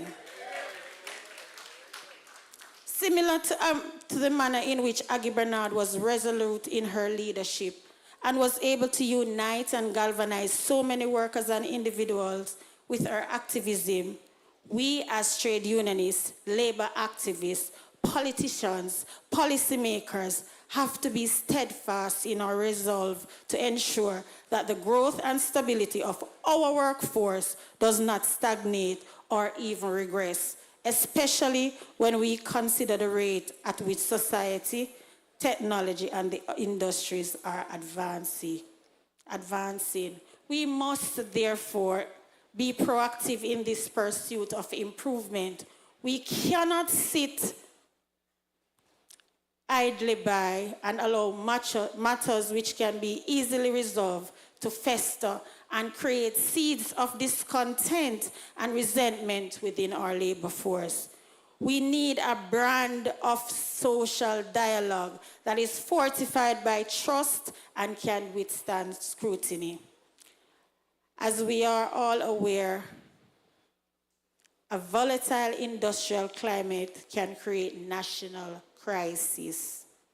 It is essential that we continue to analyze our current labor force and workforce climate carefully as we attempt to build on the blocks necessary to further our development. These enhancements I speak of are not limited to remuneration of workers, but also to the conditions, environment, and threat, which may present challenges to both the public and private sectors as a collective. Without sufficient and adequate pro-worker measures and policy implementation, we as a nation and a labor force will be left behind by the rest of the world. We do need stronger legislation, policies, and collective bargaining agreements that ensure that workers' rights and labor trade union rights are guaranteed no matter the changing climate or political transition.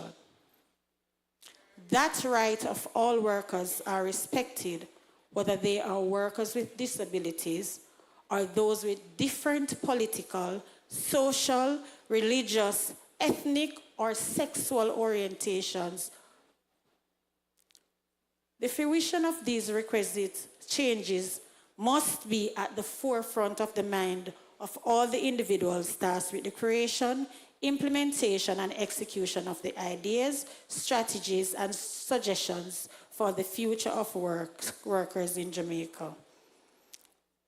Our strongest resource is our people, and the road to achieving our goals will not be an easy task, but as long as we value our workers and have a strong, well-trained, and resourced labor force operating effectively and efficiently, despite our small stature, we can create huge, lasting effects and benefits which will reverberate through all aspects of our society and social class. I pause here because I strongly believe in the lessons of the past, but we must also meet our emerging challenges with solutions that suit our time. The great Marcus Garvey famously said, "A people without knowledge of their past history, origin, and culture is like a tree without roots." In today's society, this still rings true.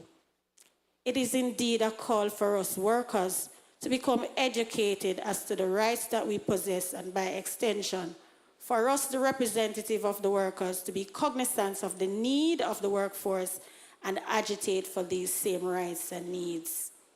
We must do so, however, in a way that does not violate the rights or put our country at risk. We need not relive the events of the riots in 1938, to loot or cause physical damage to property, and more significantly, loss of life, but we need to agitate and in a way that must be heard, and that is impossible for us to be ignored. The Jamaica Civil Service Association is an ambition to uphold the highest qualities of professional service to the nation through the guarantee of a highly trained workforce of competent and committed persons whose legitimate interests are safeguarded and affirmed through membership in our organization. And we have remained committed to living up to this mission statement for the past 105 years. And yes, we will strive to continue to provide these services to our members for the foreseeable future. Thank you for the privilege of addressing you this afternoon. As we celebrate this momentous occasion, let us reaffirm our commitments to commitment to excellence, productivity, and the relentless pursuit of better working conditions for all. Let us embrace the challenges ahead with the same resilience and determination that has brought us here today. Together, we will build a brighter future for the Jamaica Civil Service Association and Jamaica land we love. Thank you.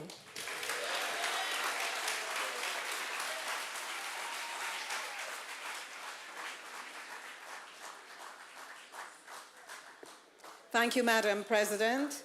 Thank you, and I see you have the support from the membership here with you. Here, here. And now it gives me great pleasure to invite the keynote speaker to address you, Prime Minister of Jamaica, the Most Honorable Andrew Holness.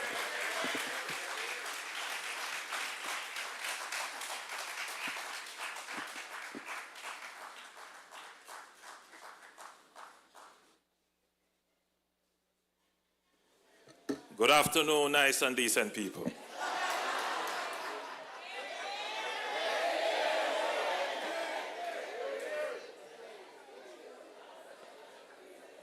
All dignitaries acknowledged, but you will understand the need for efficiency in the delivery of the presentation. My task is a difficult one coming after your very eloquent president. I did take a few notes, but I am not promising you that I will be able to respond to all the points you have raised. But before I do that, let me attempt to make some connections with this organization. First, by complimenting the executive for transforming this hall. The last time I was here,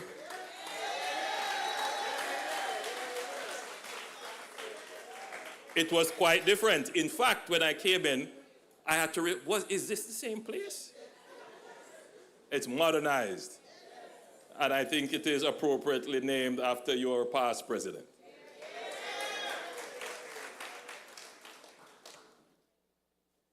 You will understand what I'm about to say. And what I'm about to say is that I'm a civil service baby. My mother spent over 33 years in the civil service. In fact, in the Ministry of Labor and Social Security.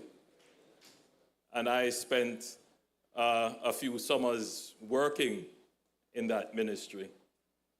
And I spent many days listening to her and her friends talking about their work. And I am still spending a few nights listening to her talk about her work because she still maintains contact with the ministry. She's very passionate about her work. And so I have a very deep understanding, a deep regard and deep respect for public servants. There is a sense that the public service and public servants are impersonal and disconnected from the output of their work. But that is not the case. Many public servants, indeed most public servants, are very passionate, very empathetic about the people that they serve and the service that they give. It defines them and it means a lot to them. So I stand here as essentially a product of the public service, the civil service, in many ways. I am one of you. I come from you.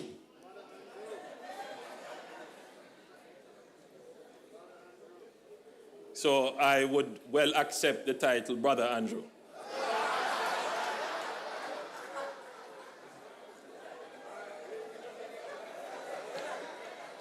Right, Sister Tesha?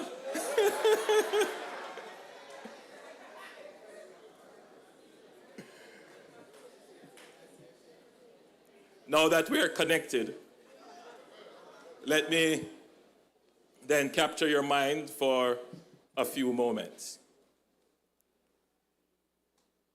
The government is undertaking several major transformational projects in the country, major stuff. I use the term nation-building projects. These are not short-term projects, meaning that the impact is not for 5 years. The things that we're attempting to do will set the foundation for the country for the next 50 to 100 years. This is the first time that the country has been in a position to plan longer than a 5-year cycle. The danger with planning outside of a 5-year cycle is that you probably will do things that are not popular to get you re-elected. But you definitely will do the things to ensure that the country will be on a solid footing. People won't appreciate them right away, but on reflection, they will understand what it is that we're doing. So though I consider myself to be a planner, a builder, a transformational person, I'm also a politician. And Dr. Clark has fast become one.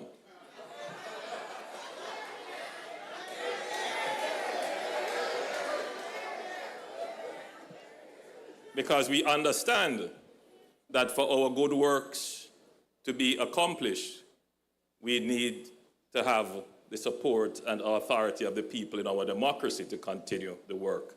And therefore it requires us to engage, explain, put the facts before you, the adjudicators, the judges, the voters, the members of the public service, for you to decide. That is the essence of our democracy. So we are undertaking nation-building projects. There's one particular nation-building project which crosses administrations. And I consider myself to be fortunate to be at the table when this nation-building exercise was being put together. And that is our fiscal management program. It started in 2009 out of crisis. We started with partnership with the IMF. And I remember those years very, very, very clearly. I was a minister in the cabinet at the time. We transitioned to another government, and the program took a different shape, but on the same pathway, and then transitioned back to my administration again. This time, I had an opportunity to fully reflect and to work out a strategy and a structure. And today, we are now at the point where our fiscal management program is lauded across the world. We are now at the point where we will establish very soon a fiscal commission, which is a new feature in our governance architecture, to ensure that any government that comes makes the right decisions about your tax dollars. Because that's essentially what the fiscal management program is. Another important part of that program is that any government that comes will not be able to borrow in a way that places the country at risk. So today, we can celebrate that we have moved from, some people say it was 140, other measures put it as high as 150% debt to GDP in terms of the ratio, to now we are at about 72%. Now, you tell me if that is not a major achievement.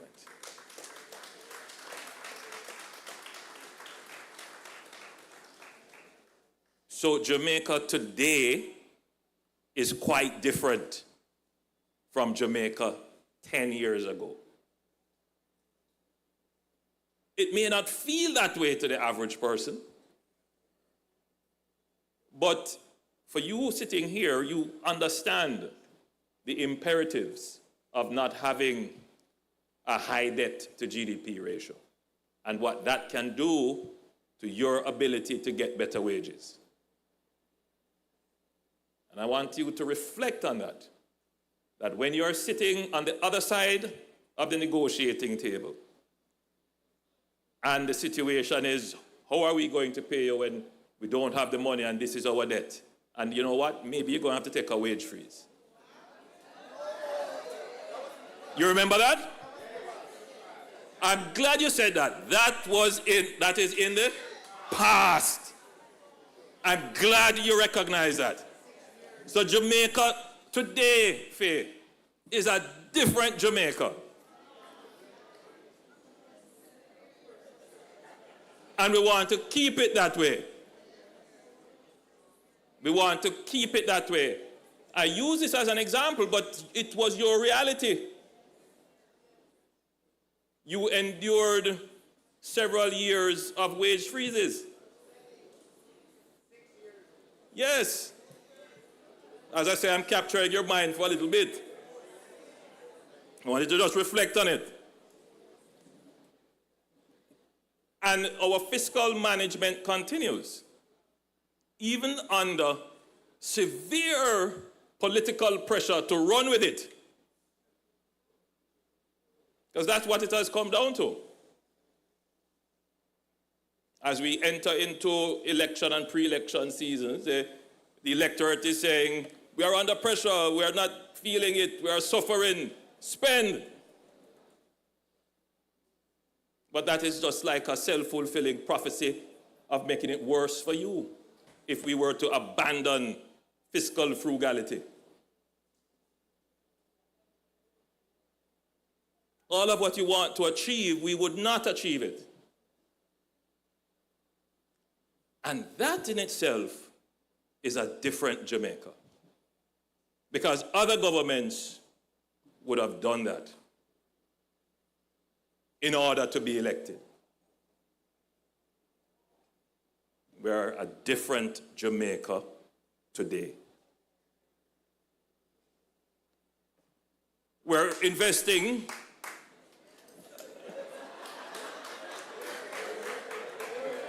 listen, remember what I said a while ago, you know. Remember what I said a while ago. This government is doing things that we're not going to get the credit for today. You are not going to bring yourself to accept these things right away. I'm giving you harsh facts, realities. But I'm sure when you go home and internalize it, you may not feel publicly to agree, but these are facts you can't argue with. Another big nation-building project that we are undertaking is road infrastructure. In campaigning for 2016 and other campaigns, I believe I would have gone around Jamaica 2 or 3 times. I've been on all the roads. And nobody needs to tell me that our roads are in a bad state. Nobody needs to tell me that. Why have our roads been in a bad state? And were they in a bad state since 2016? Our roads are in a bad state because our high debt, low growth, did not afford us the resources to have consistent investment in the maintenance of our roads. That's the reality. Now, our road program has strategically been directed towards, in the first instance, developing new highways and connections, because that is critical to our economic growth program. We have to open up new road corridors to get new lands opened up so that we can have new housing development, new business, and to increase productivity with more efficient transportation on critical networks and corridors. And you can all see and attest to the massive infrastructure development on our highways. Now, we have to shift focus to dealing with the roads that pass your house, your community roads. And that's what we've been doing. So we have taken on this huge project of looking at over 25,000 kilometers of roadways in our country, which we haven't significantly invested in the last 40 years, to start catching up to do that now. And that's not easy. But we are at the point where we can do it. We have allocated 40 billion Jamaican dollars to start to look at what we call the municipal corridors, the roads that are in your community. It's not going to fix all the roads overnight or one time. But what I've said to the Minister of Finance is that we have to sustain this level of allocation so that we can, in the next decade, have a meaningful impact on our roads. And I say that's the reality. I could never stand here and tell you that tomorrow every road is going to be fixed. It's not practical. The procurement process itself means that you have to wait 6 to 7 to almost a year, 6 to 7 months to a year before you can even start some roads. So that's the reality. Right? So, nation building project, and we have started. Crime and violence and police reform. Another area, again, these are long-term investments. The police has never been as equipped as they have been now. We have transformed the leadership and management of the police force. We have increased the numbers in the police force. Before, attrition was an issue. Now it is not. As it appears, and people still say crime is high, and yes, crime is high, but the fact is we are now reaping the benefit of our investment in security, where we are seeing major crimes going down and murders starting to attenuate. We're not at the point where we want to be, but we're starting to see the results of the investment. I make a quick point as I talk about crime and violence. There are some challenges which will emerge, which we cannot foresee. The challenge with our neighbor, Haiti, next door. When we made the investments in offshore patrol vessels, radars, and other technology to protect our borders, we weren't thinking about Haiti and the possible migration from Haiti. We were thinking about interdicting drugs and guns coming through our exclusive economic zone. But as it has turned out, that investment is paying significant dividend. We are able to detect, we are able to deter, we are able to repatriate very quickly. And that is the benefit and dividends of the investment in security. Something that the average person won't see as a benefit. But you as public servants, those of you who work in the Ministry of National Security, you know and understand the threat and how we are protecting Jamaica better and better every day. Unemployment and training. 10 years ago, what was the unemployment rate? It was double digits. It was 14%. Thank you for reminding me specifically. Now the unemployment rate is 4.2%.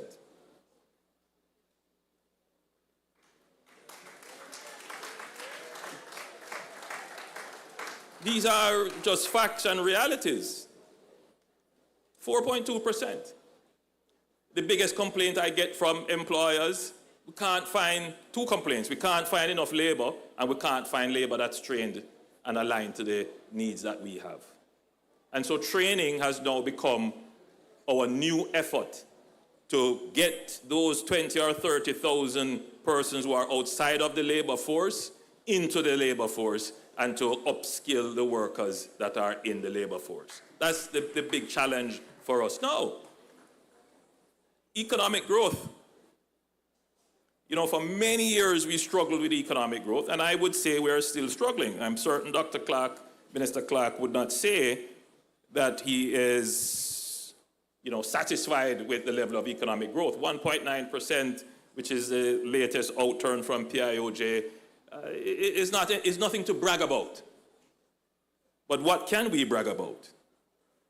We can brag that this is a 12th consecutive quarter of growth since the recovery from the COVID pandemic. 12 consecutive quarters. And before that, before the pandemic, we had 25 consecutive, 20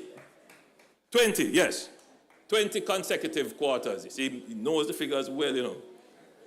20 consecutive quarters of growth. What does that say? It means that the economy has developed a level of sustainability.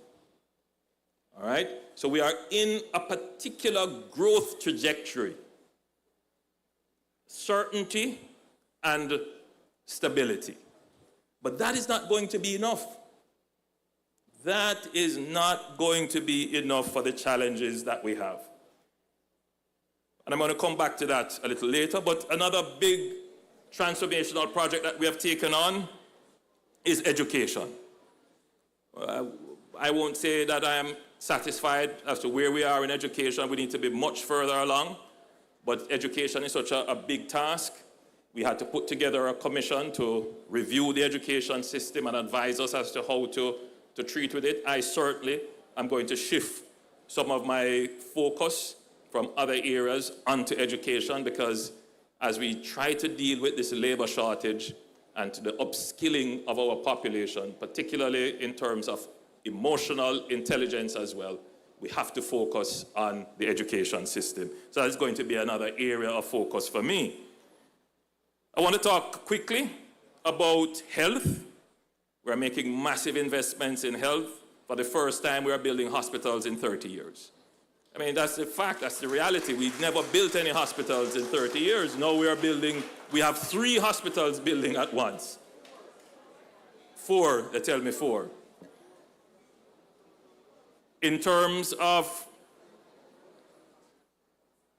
digital society, we're making great strides in that, and I'll come back to the digital society a little later. In terms of the social safety net, we're making massive strides in that. And I just want you for a moment, think about how Jamaica is different today as a result of the changes we have made to our social safety net. Think about it. So we had the NIS, which we celebrated recently, LG in Newland. Then we had PATH. Now we have the social pension. This administration put that in a few years ago, and we almost doubled the amount in the last budget. We have the tourism pension plan. Minister Clark announced the unemployment insurance. We have now the new social housing program. And we are, by the way, we're conducting a review of the PATH program to make it more effective. So social safety net 10 years ago is not the same as social safety net today. Today we're capturing more Jamaicans in the social safety net in a targeted way to improve their lives. We have taken that on and we're doing quite well there. In terms of waste disposal, garbage collection, big challenge. Massive challenge. No one here can say we're satisfied about that. I certainly don't like the way in which my country looks now. And so we have a plan to deal with it. It has turned out to be a very complicated subject as it relates to how do we create an economy around waste, because that's the issue. Waste has no value, so it's just all over. So we need to create an economy around waste where people can say, waste has value, let me take it up. Instead of throwing away the bottle, let me properly dispose of this bottle because there's value in it for me. So we're building that mechanism out. You'll hear a little bit more about that. In terms of housing, and urban renewal, we are on track with building out our 70,000 new houses.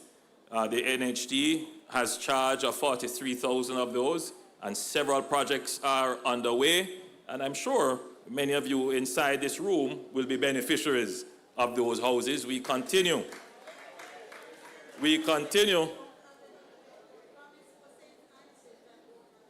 I am going to do a special research on what we have in St. Ann, and I will make a public announcement of it.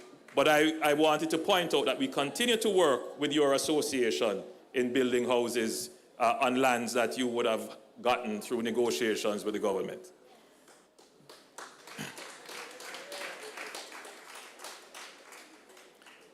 Recently, I took on another major transformational project for Jamaica, constitutional reform. It was not originally on my list of projects, but as Jamaica approached our 60th year, some of our leaders, former prime ministers, would have reached out to me, and others would have made public statements. And I thought that it would be fitting that in our 60th year, we seek to move towards Jamaica becoming a republic. And so we put in place the mechanisms to do so. It has not gone quite as I had expected. We needed to have the support of the opposition. We still hold out hopes that maybe we can actually do this. We will carry it as far as we can with the great hope that we can reach to some understanding and consensus. It is truly my wish for Jamaica to become a republic.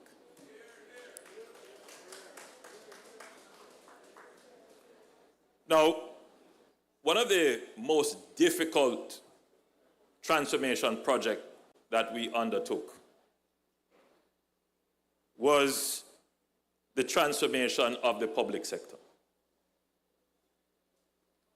And I'll give you a sense of why we undertook this project. When Minister Clark and myself, as we often do, we analyze the economic plan going forward, we recognized that it was going to be an almost impossible task to break out of this growth zone of 1% to 2%, simply by just focusing on fiscal policy and monetary policy. Meaning by how we spend public funds, taxes, and how we manage money supply and inflation. That there was a third element to this growth conundrum, and that third element is productivity. But it's all connected. And some people will say it's a chicken and egg situation. Is it the productivity that comes first and then the wage increases? Or is it the wage increases and then the productivity?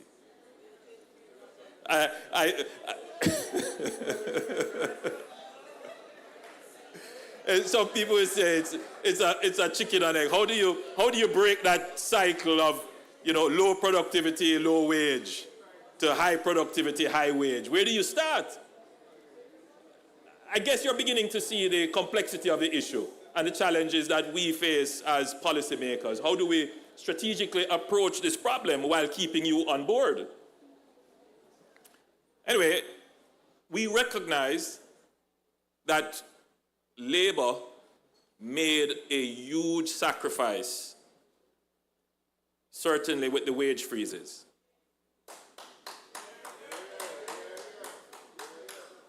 And you have been making a huge sacrifice throughout the years, without question, and I'll explain further.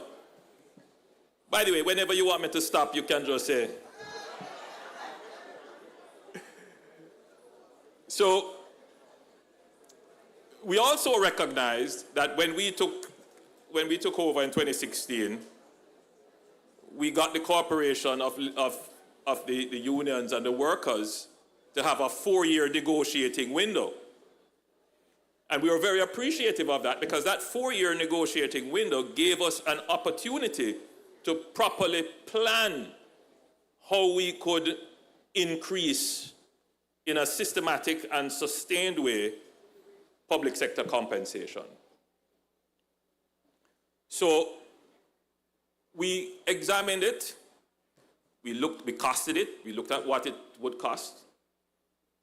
And, you know, we don't get any credit for this, but look, $200 billion more has been added to the public sector wage bill. That's more than any other area of expenditure. $200 billion. I don't expect to get any claps. I don't expect to. But, as I said, I am giving you the facts. You can interrogate them yourself and use your conscience and analyze it. All right? $200 billion more.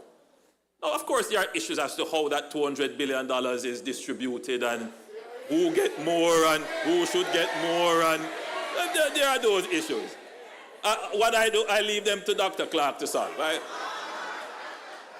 The big picture that I pay attention to is that there is the compensation increase and that workers are better compensated. The details we pay attention to as well. And I follow up ever so often because people come, you'll be surprised the interventions that I'm required to make in these matters. People come and they plead their cases and I try to follow up. I have to be careful that my intervention doesn't create a problem. In other words, you know, somebody might come to me and say, I am being treated unfairly. And then I go and insist upon the minister. And then that creates an anomaly where somebody else says, but this one gets it. So I try my best not to get involved that way. I bring the problem to the attention of the minister. We look at it from a global perspective to see how we can solve it without creating other anomalies. A few have come to me. So, you know, what I'm trying to communicate to you is that we are very thoughtful in what we do. Very thoughtful, very strategic. And whatever we're doing, it is for the benefit, both the immediate and long-term benefit of all public sector workers. So, we managed to do what other governments have dreamt about and tried to do. And I will share a perspective with you, and I urge you to consider it. You might be skeptical, but I urge you to consider it. It is not the first time that governments have attempted compensation reviews. They have never contemplated or attempted a comprehensive compensation review, meaning doing it all at once. In the 80s, there was the Administrative Reform Program, where they looked at reclassifying and restructuring certain categories of public sector workers. In the 90s, there was a similar one. In fact, by 2000, they had increased some workers, including parliamentarians. You remember that? And by 2002, they had to abandon the program. And in fact, implemented a wage freeze. It was tried again in 2009. We gave teachers, some of you don't remember that. We gave teachers, and then we did some parts of the health service. We did some adjustment for nurses. And then by 2013, well, it had to be abandoned by 2011, and then by 2013, wage freeze again. What I'm saying to you is that for us to have taken on this mammoth task, we had to think it out very carefully. Because what we don't want to do is to give increases that are not sustainable. And whatever we're doing, sustainability is going to be a critical part of it. We want you to be satisfied that the new plane on which you have found yourself, you are not going to fall below that in the future. And we can give that commitment. But there are some things that we need to do. So fiscal management, monetary policy management is yielding some dividends that we are taking and properly returning it to the sectors in the society. But for us to move now out of this 1.93% growth band to get into the 4 and 5, we need to do something differently. We need to focus on productivity. Now, whenever I raise the subject of productivity, somewhere in the back of people's mind is this view that I am asking people to go work harder. That's not what I'm saying. That's not what I'm saying. The increase in productivity does not only require your effort. And in fact, it probably doesn't even start with you. The increase in productivity starts with the restructuring of the management of the bureaucracy. Yes. It starts with the restructuring of the management of the bureaucracy. When Max Weber coined the term bureaucracy, he didn't mean it in a pejorative way. He saw bureaucracy as a good thing, as a style and structure of managing large organizations that deliver efficiency and effectiveness. As it has turned out, bureaucracy is now seen as a synonym for red tape and lethargy and slow delivery. So the challenge we face as a country is how do we reform our public sector bureaucracy? That's the challenge. So, Madam President, your theme is a very good theme, honoring our legacy. Very important that the legacy of our labor movement of the 1930s be honored. The President of the Confederation pointed out that historically, trade unionists were a part of our parliament. They were a part of our parliament because they were a part of our political system, and it still remains the history. For you to have an institution that is 105 years old, that in itself is a significant asset.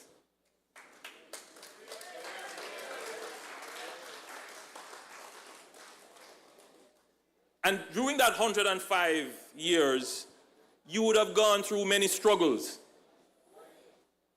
to get to this point, to improve your conditions.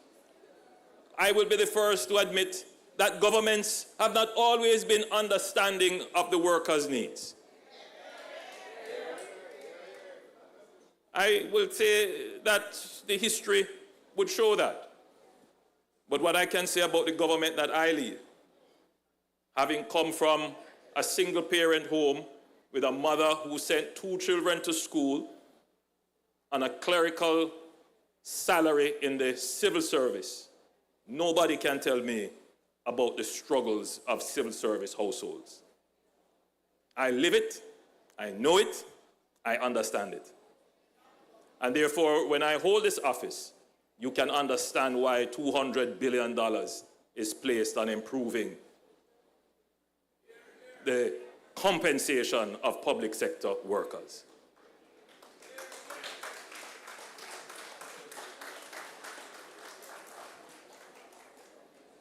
I know these are some hard facts that I'm putting to you, and it's not something that you're going to easily and immediately embrace. But as I said, my job is to put them in front of you. Now, there is a new struggle before us.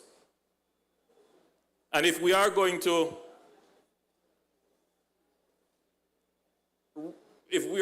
realize the dreams and aspirations that we have, we must redefine our struggle. We are in a different era with different challenges. And our struggle, which requires the bravery and advocacy of Aggie Bernard in a new shape and a new form, is to say, how do we protect the workers' increased salaries from inflation? Because that is the main threat right now.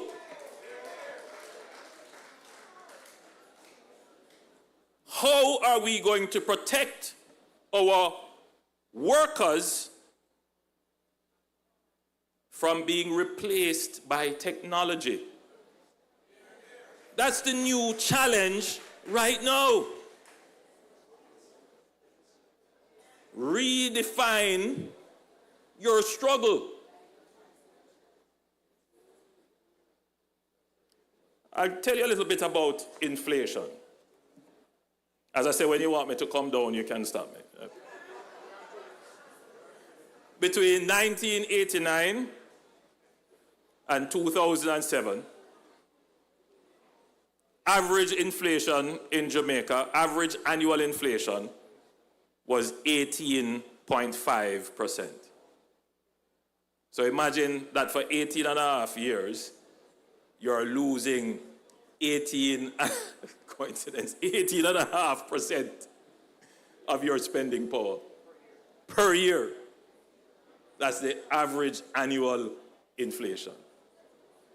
Do you know what the average annual inflation in the United States was at that time? 2.9%. So you wonder why you are way, way, way behind? And the pressure is so much on the working class? That's what we need to fight. Inflation. Between 2007 and 2011, inflation was 12.3%. Average annual inflation. You know what it was in the United States? 1.5%. So you see so if you were comparing yourself, you say, well, how has inflation affected the US workforce versus how inflation has affected the Jamaican workforce? You see, you would be much worse off. In 2011 rather, to 2016, average annual inflation was 6.3%. In the United States, it was 1.2%. And in 2016 to 2024, January, average annual inflation in Jamaica was 5.7%. You know how much it was in the United States? 3.4%. And I draw this analogy between Jamaica and the United States to point out to you that one, better economic management has resulted in greater control of inflation. So we've moved from 18.5 to 12.3 to 6.3 to 5.7. Good economic management matters.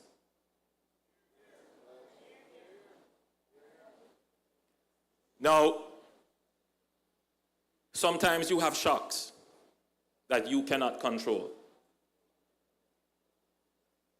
So we had a shock between 2009 and 2000, and well, presently we're still experiencing the post-COVID shock.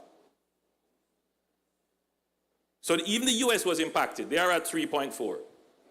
But look how close we are to them now. We're at 5. In fact, presently we are lower. So we are converging. Good economic management allows you to withstand and recover from shocks.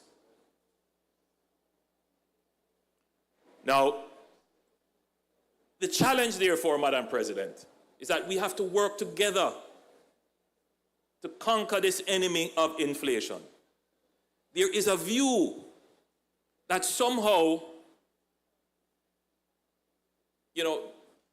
inflation is exogenous, meaning that it just happens external to us. We can't control it, we have nothing to do with it. The BOJ and the Ministry of Finance and our policies, we have a targeting of inflation. We want to keep it between 4 and 6%. You need a little bit of inflation to ensure that, there's some growth in the economy. You don't want too much to erode the wages of workers. But one thing we don't pay enough attention to, we look at the monetary policy, we look at the fiscal policy, but productivity is probably the greatest defense against the erosion of your purchasing power due to inflation. So if you ask, what is my key point to you today? What is my key message to you today? What is the key that you should take away? The key is that we must manage inflation to protect the gains of improved wages for workers, both now and what is to come. And one of the greatest ways to control inflation, to buffer against inflation, is to ensure that productivity is increasing. So yes, we do monetary policy, we target inflation, but we must now focus on increasing productivity. If more people produce more goods, the unit cost of the goods, the labor cost particularly, goes down.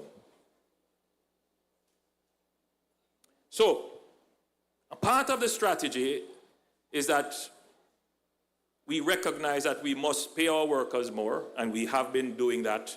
We have been progressively increasing the minimum wage, and we are now involved in this compensation review, which we hope to complete in short order. The next phase must be, how do we work together to improve productivity? And that starts, as I said, with a strategy, a management strategy. What is the leadership of the country going to do? What is the management going to do to ensure that workers can give of their best? And that is a part of our performance management system. It shouldn't be viewed as a punitive system, but as a system that helps you, that promotes. So the government has to invest more, and we have started in scholarships to get our people trained, and we're doing that, whether it is in the hundreds of scholarships we have been giving in STEM, and scholarships that we have given in the Marcus Garvey scholarships, and generally.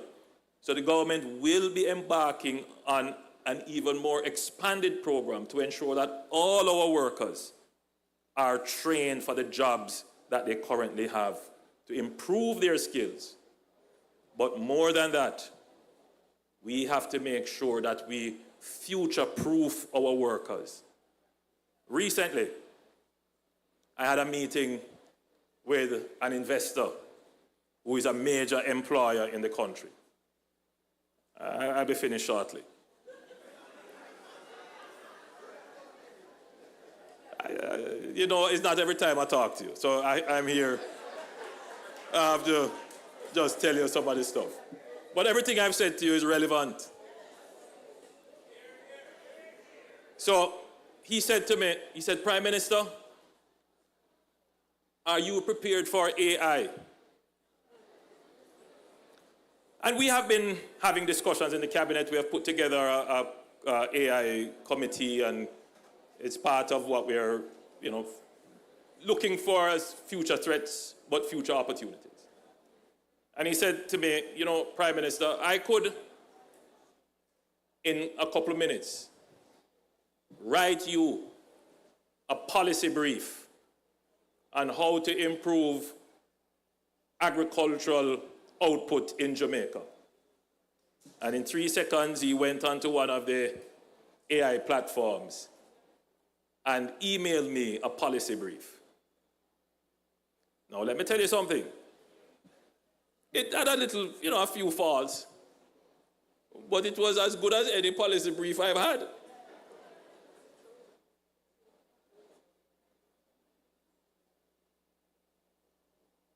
What does that say about a lot of jobs that do that?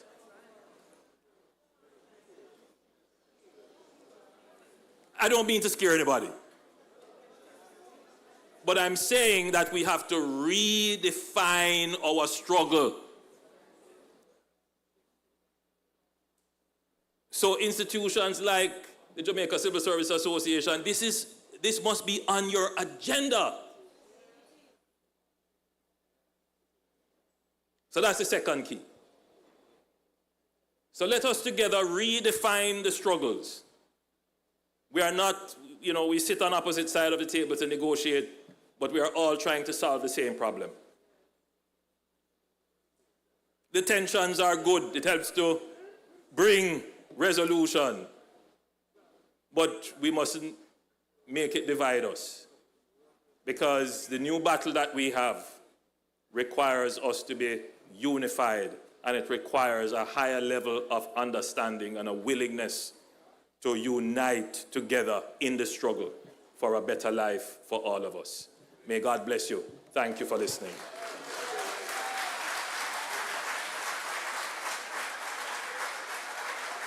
Prime Minister, could we just have the Prime Minister back on stage for a moment? Could somebody take his speech? Madam President, might I invite you?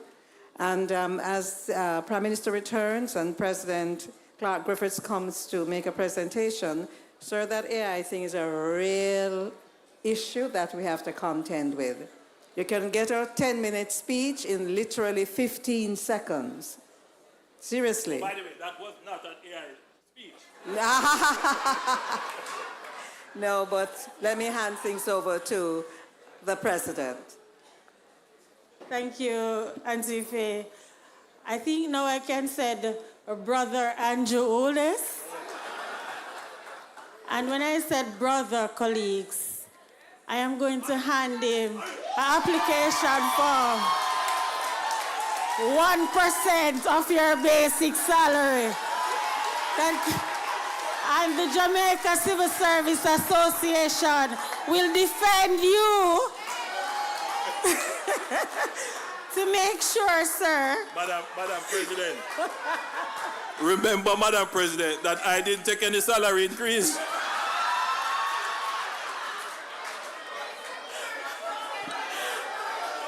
So, thank you. Thank you so much. I'm honored.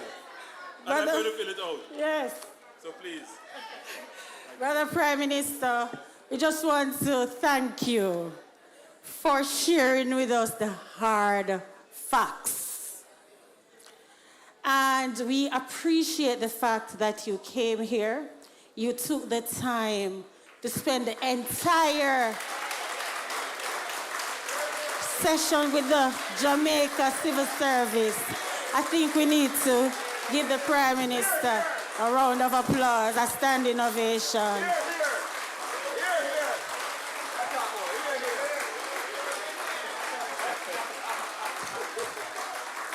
Thank you. You have said a lot to us, and I'm happy that General Counsel is here so that you recognize that when we go to the table to negotiate for better wages and other fringe benefits, that we have to also think about country and service and productivity. And the Prime Minister did indicate that his speech was not an AI speech, but we need to seriously consider the threat of AI to public servants. It's a real threat to our jobs. And so, sir, thank you for taking the time to address us at our 105th annual general meeting. I'm looking forward to receive your application form so that we can provide you with the benefits that come with this great institution called the Jamaica Civil Service Association.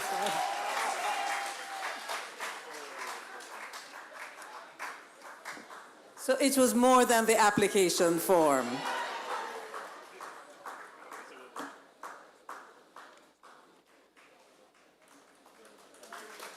Thanks, Madam President. Just before we move into the vote, please, you have something else to do?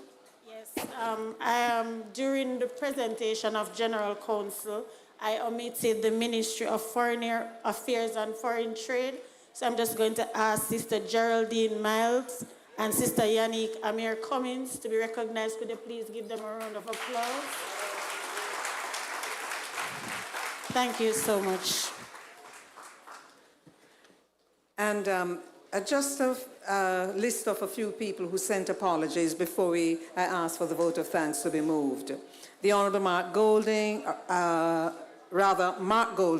Mrs. Carol Palmer, Mr. Dunstan Bryan, Mrs. Jennifer Griffiths, Mr. Denzel Thorpe, Mrs. Grace Ann Stewart McFarlane, Her Excellency Emina Tudakovic, Ms. Sheena Woodburn Francis, Mr. Christopher Zaka, Mrs. Marvelyn Bryan for the Chief of Defense Staff, Ms. Winifred Meeks, Mrs. Anya Jones, Ms. Trudy Antonio, Ms. Enthros Campbell, Dr. Jennifer Henry, Mr. Keith Davis, Ms. Jacqueline Mendez, Ms. Anne-Marie Grant, and Ms. Carol Coy. These are persons who asked for apologies to be made.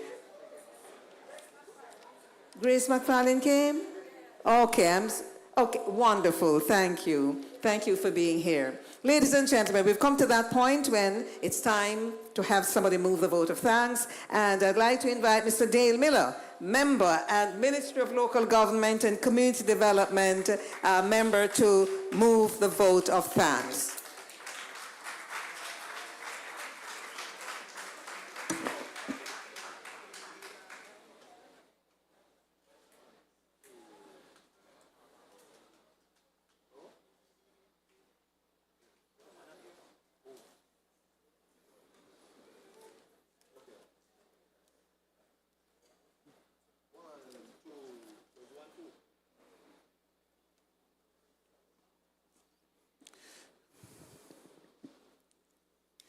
Good evening, everyone. And I know we had a great AGM today. We all gathered here can attest to that. Now, as the psalmist said, in 4 of the psalms at the respective beginnings, "Oh, give thanks unto the Lord, for he is good, for his mercies, they do endure forever." Psalm 106, Psalm 107, Psalm 118, Psalm 136 all begin in similar manner. And so, my friends, we give God thanks for a day like this.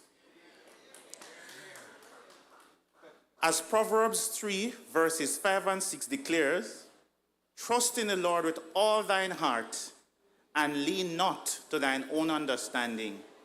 God, in all thine ways acknowledge him, and he shall direct thy path." Now, why did I quote this passage of scripture? Notice we began with prayer, right? And so we did the wise thing in invoking the Lord's presence. And so we therefore thank Mr. Bishop Clark, for his prayer. It was well received. That's Mr. Bishop Clement Clark, Senior Pastor at Eastwood Park, New Testament Church of God. Thank you, sir, for invoking the Lord's presence. Now, this was not on the program. However, I believe it's most important. We should also give special recognition to the media. Yes. Yes. Most important. And also, most essential, and I can say maybe this is a little personal, being a member of the disabled community, I believe we also need to express sincere thanks to the interpreters.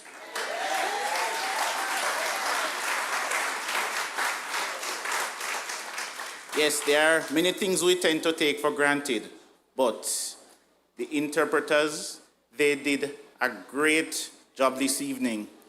Not that I know much about sign language, but speaking especially that there may have been hearing impaired persons here, we never know, because we are all a part of the society like everyone else. And so we give special thanks to the interpreters. Okay, moving right along. Now, this noble lady, yes, the master of ceremonies.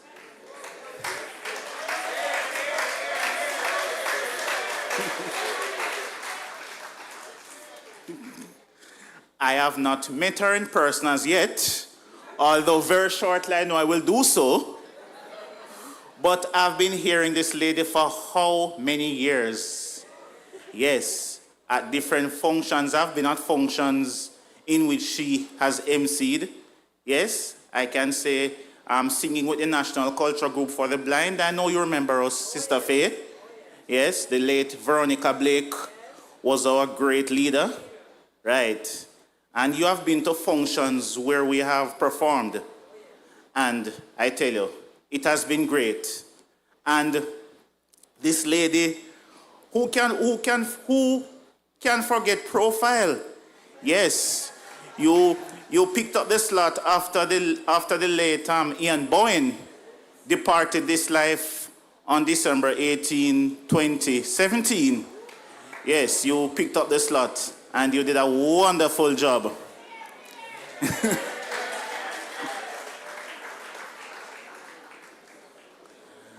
And just as though you let out Mr. Nigel Clark's secret, I'm going to let out one which I know you don't mind, or wouldn't mind.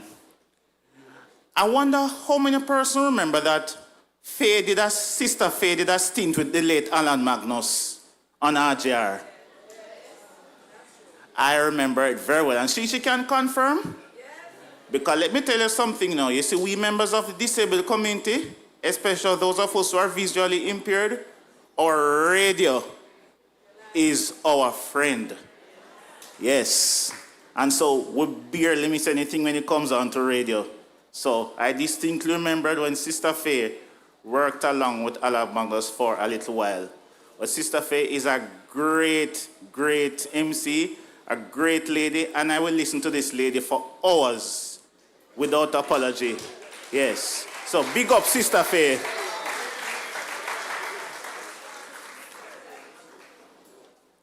Then we come to the lady of all ladies.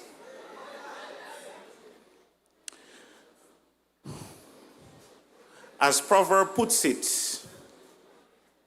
he that findeth a wife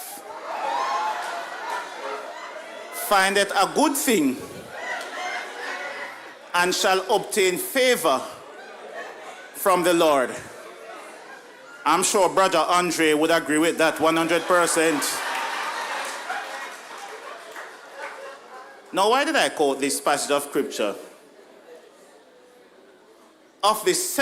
She is now the 17th president of the JCSA. The JCSA found a wonderful thing in Mrs. Tisha Clark Griffiths. And the JCSA can only be, we are great already, but the JCSA can only be greater for her being our president.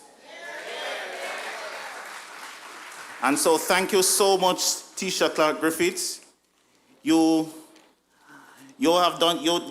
certainly wore many hats this evening. You presented awards, you welcomed us, yes, and you also gave a presentation to the Prime Minister. And that's me as I move along to your excerpts from your speech.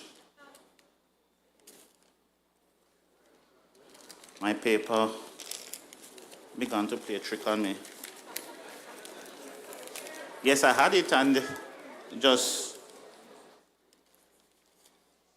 disappeared. Eh?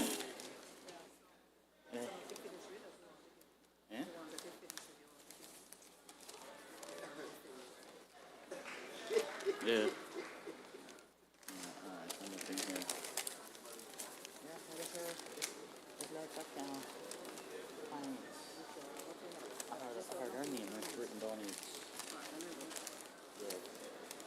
Yeah? Eh?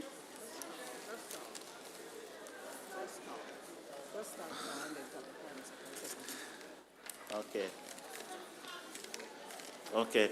I'm really sorry about this because I really wrote down all you have to say. Yeah. Yeah. Okay.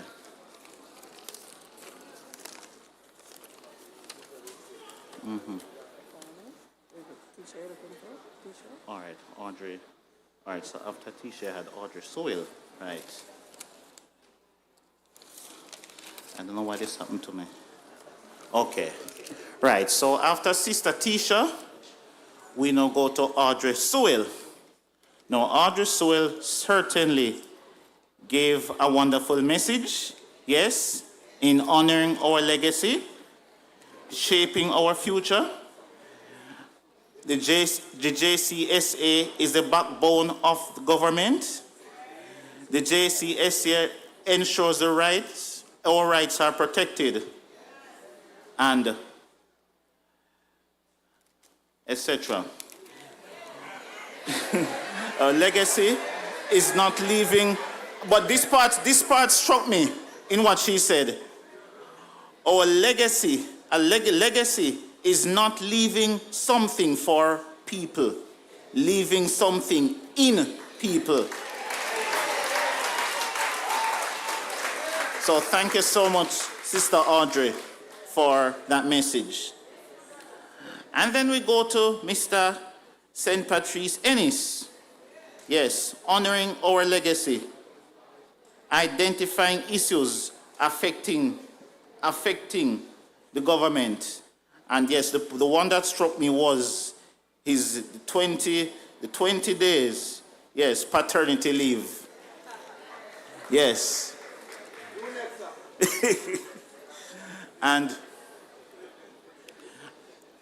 And also he touched on the issue contract workers to be dealt with. Yes, he touched on the matter pertinent to interdiction, and he also touched on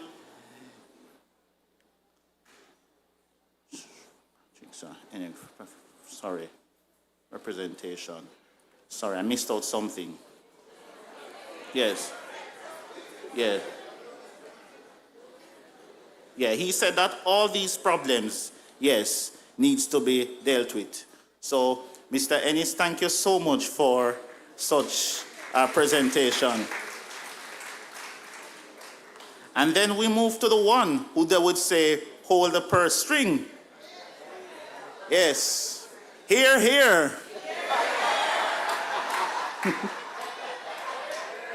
And it was revealed that he had connection in Smithville, Clarendon. Yes. And one thing that struck me what he said, based on the number of permanent secretaries gathered here, may be due to the fact that the first female president, we have the first female president of the JCSA. That really struck me. So thank you so much. Thank you so much, Mr. Clark. And you also said that we have to have a great public service in order for us to achieve the vision we wish as a country. And we could go on. So thank you so much, sir, for that presentation. And I almost forget something very important when you mentioned about the contract workers. Yes, that contract workers are gradually being transitioned into permanent workers. That is most important. And so thank you so much.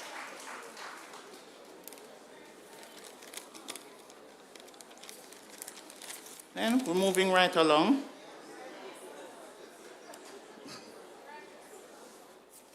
We go now to the premiere.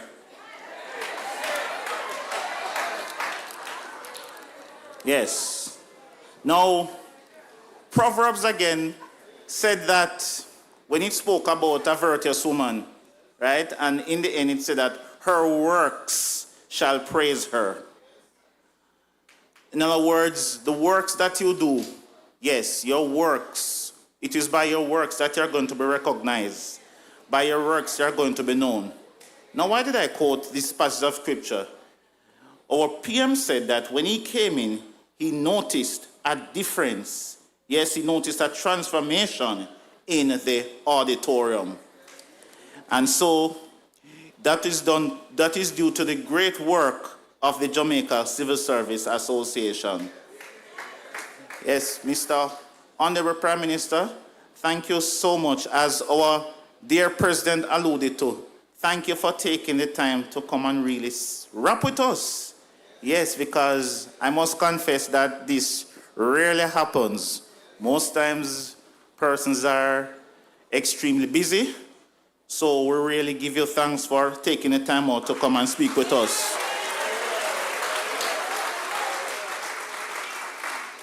And of course, you would have touched on many things that I guess would be time-consuming if I should go through them. But I must confess that I did write them down. Maybe.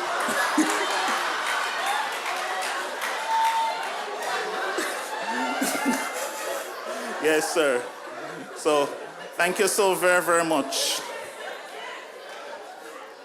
But how can I forget this? There's a song that says, "The hills are alive with the sound of music, and also music alone shall live, never shall die."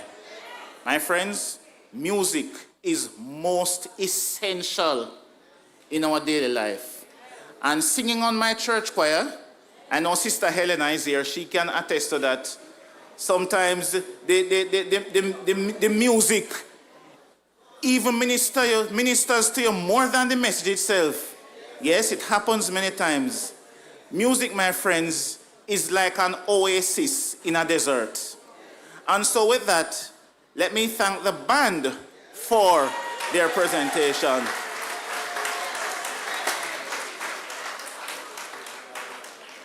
And last but not least, let me say thanks to all of us gathered here who made it a wonderful evening. Thank you so very much. And once again, my apologies for the little hiccups with the papers. Yeah.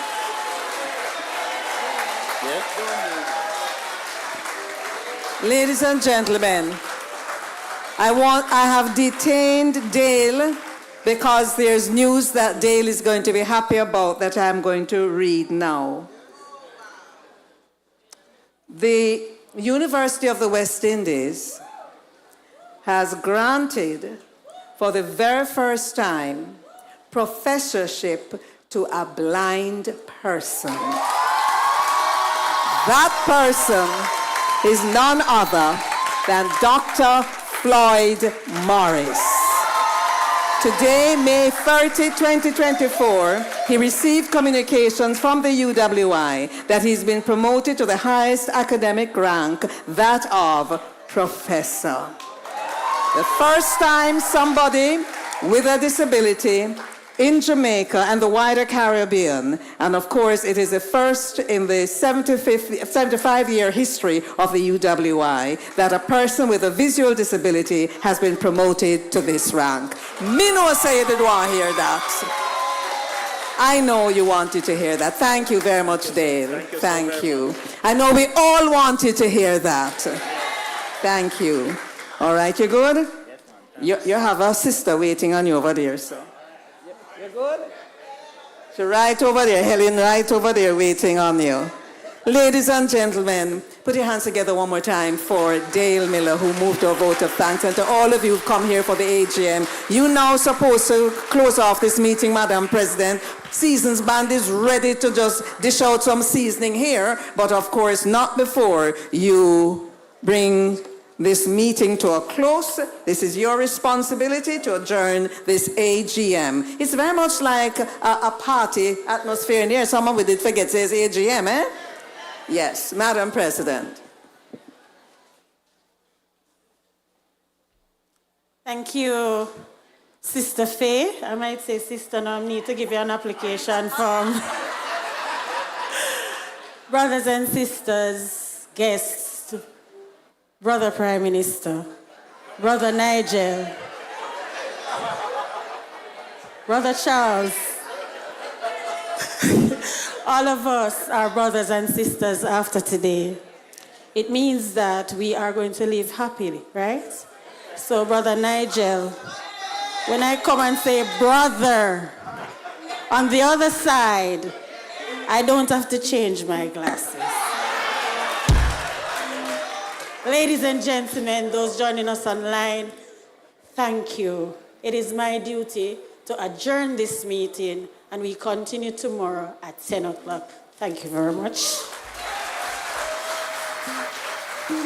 Thank you, Madam President. With the meeting being adjourned, the musicians of the bandstand, led by Gregory Palmer, will now entertain us. They are seasoning, and they're going to give you all that you wanted. Dale Brown, Fitzroy, Dave Primetime Green, Rolando Small, Christopher Campbell, Andrew Casanova. It's time to party. It's time to celebrate. It's time to have a wonderful time.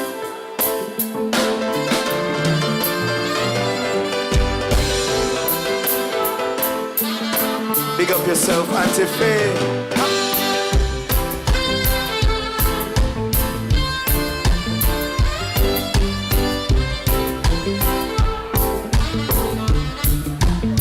Cause I want a love I can feel. That's the only kind of love I think is real. Don't want to be going by something I've heard. Cause baby, action speak louder than words. Cause I want a love that is mine. In the rain it's always sunshine. I love to keep me warm when it's cold. That's a kind of loving that will never grow.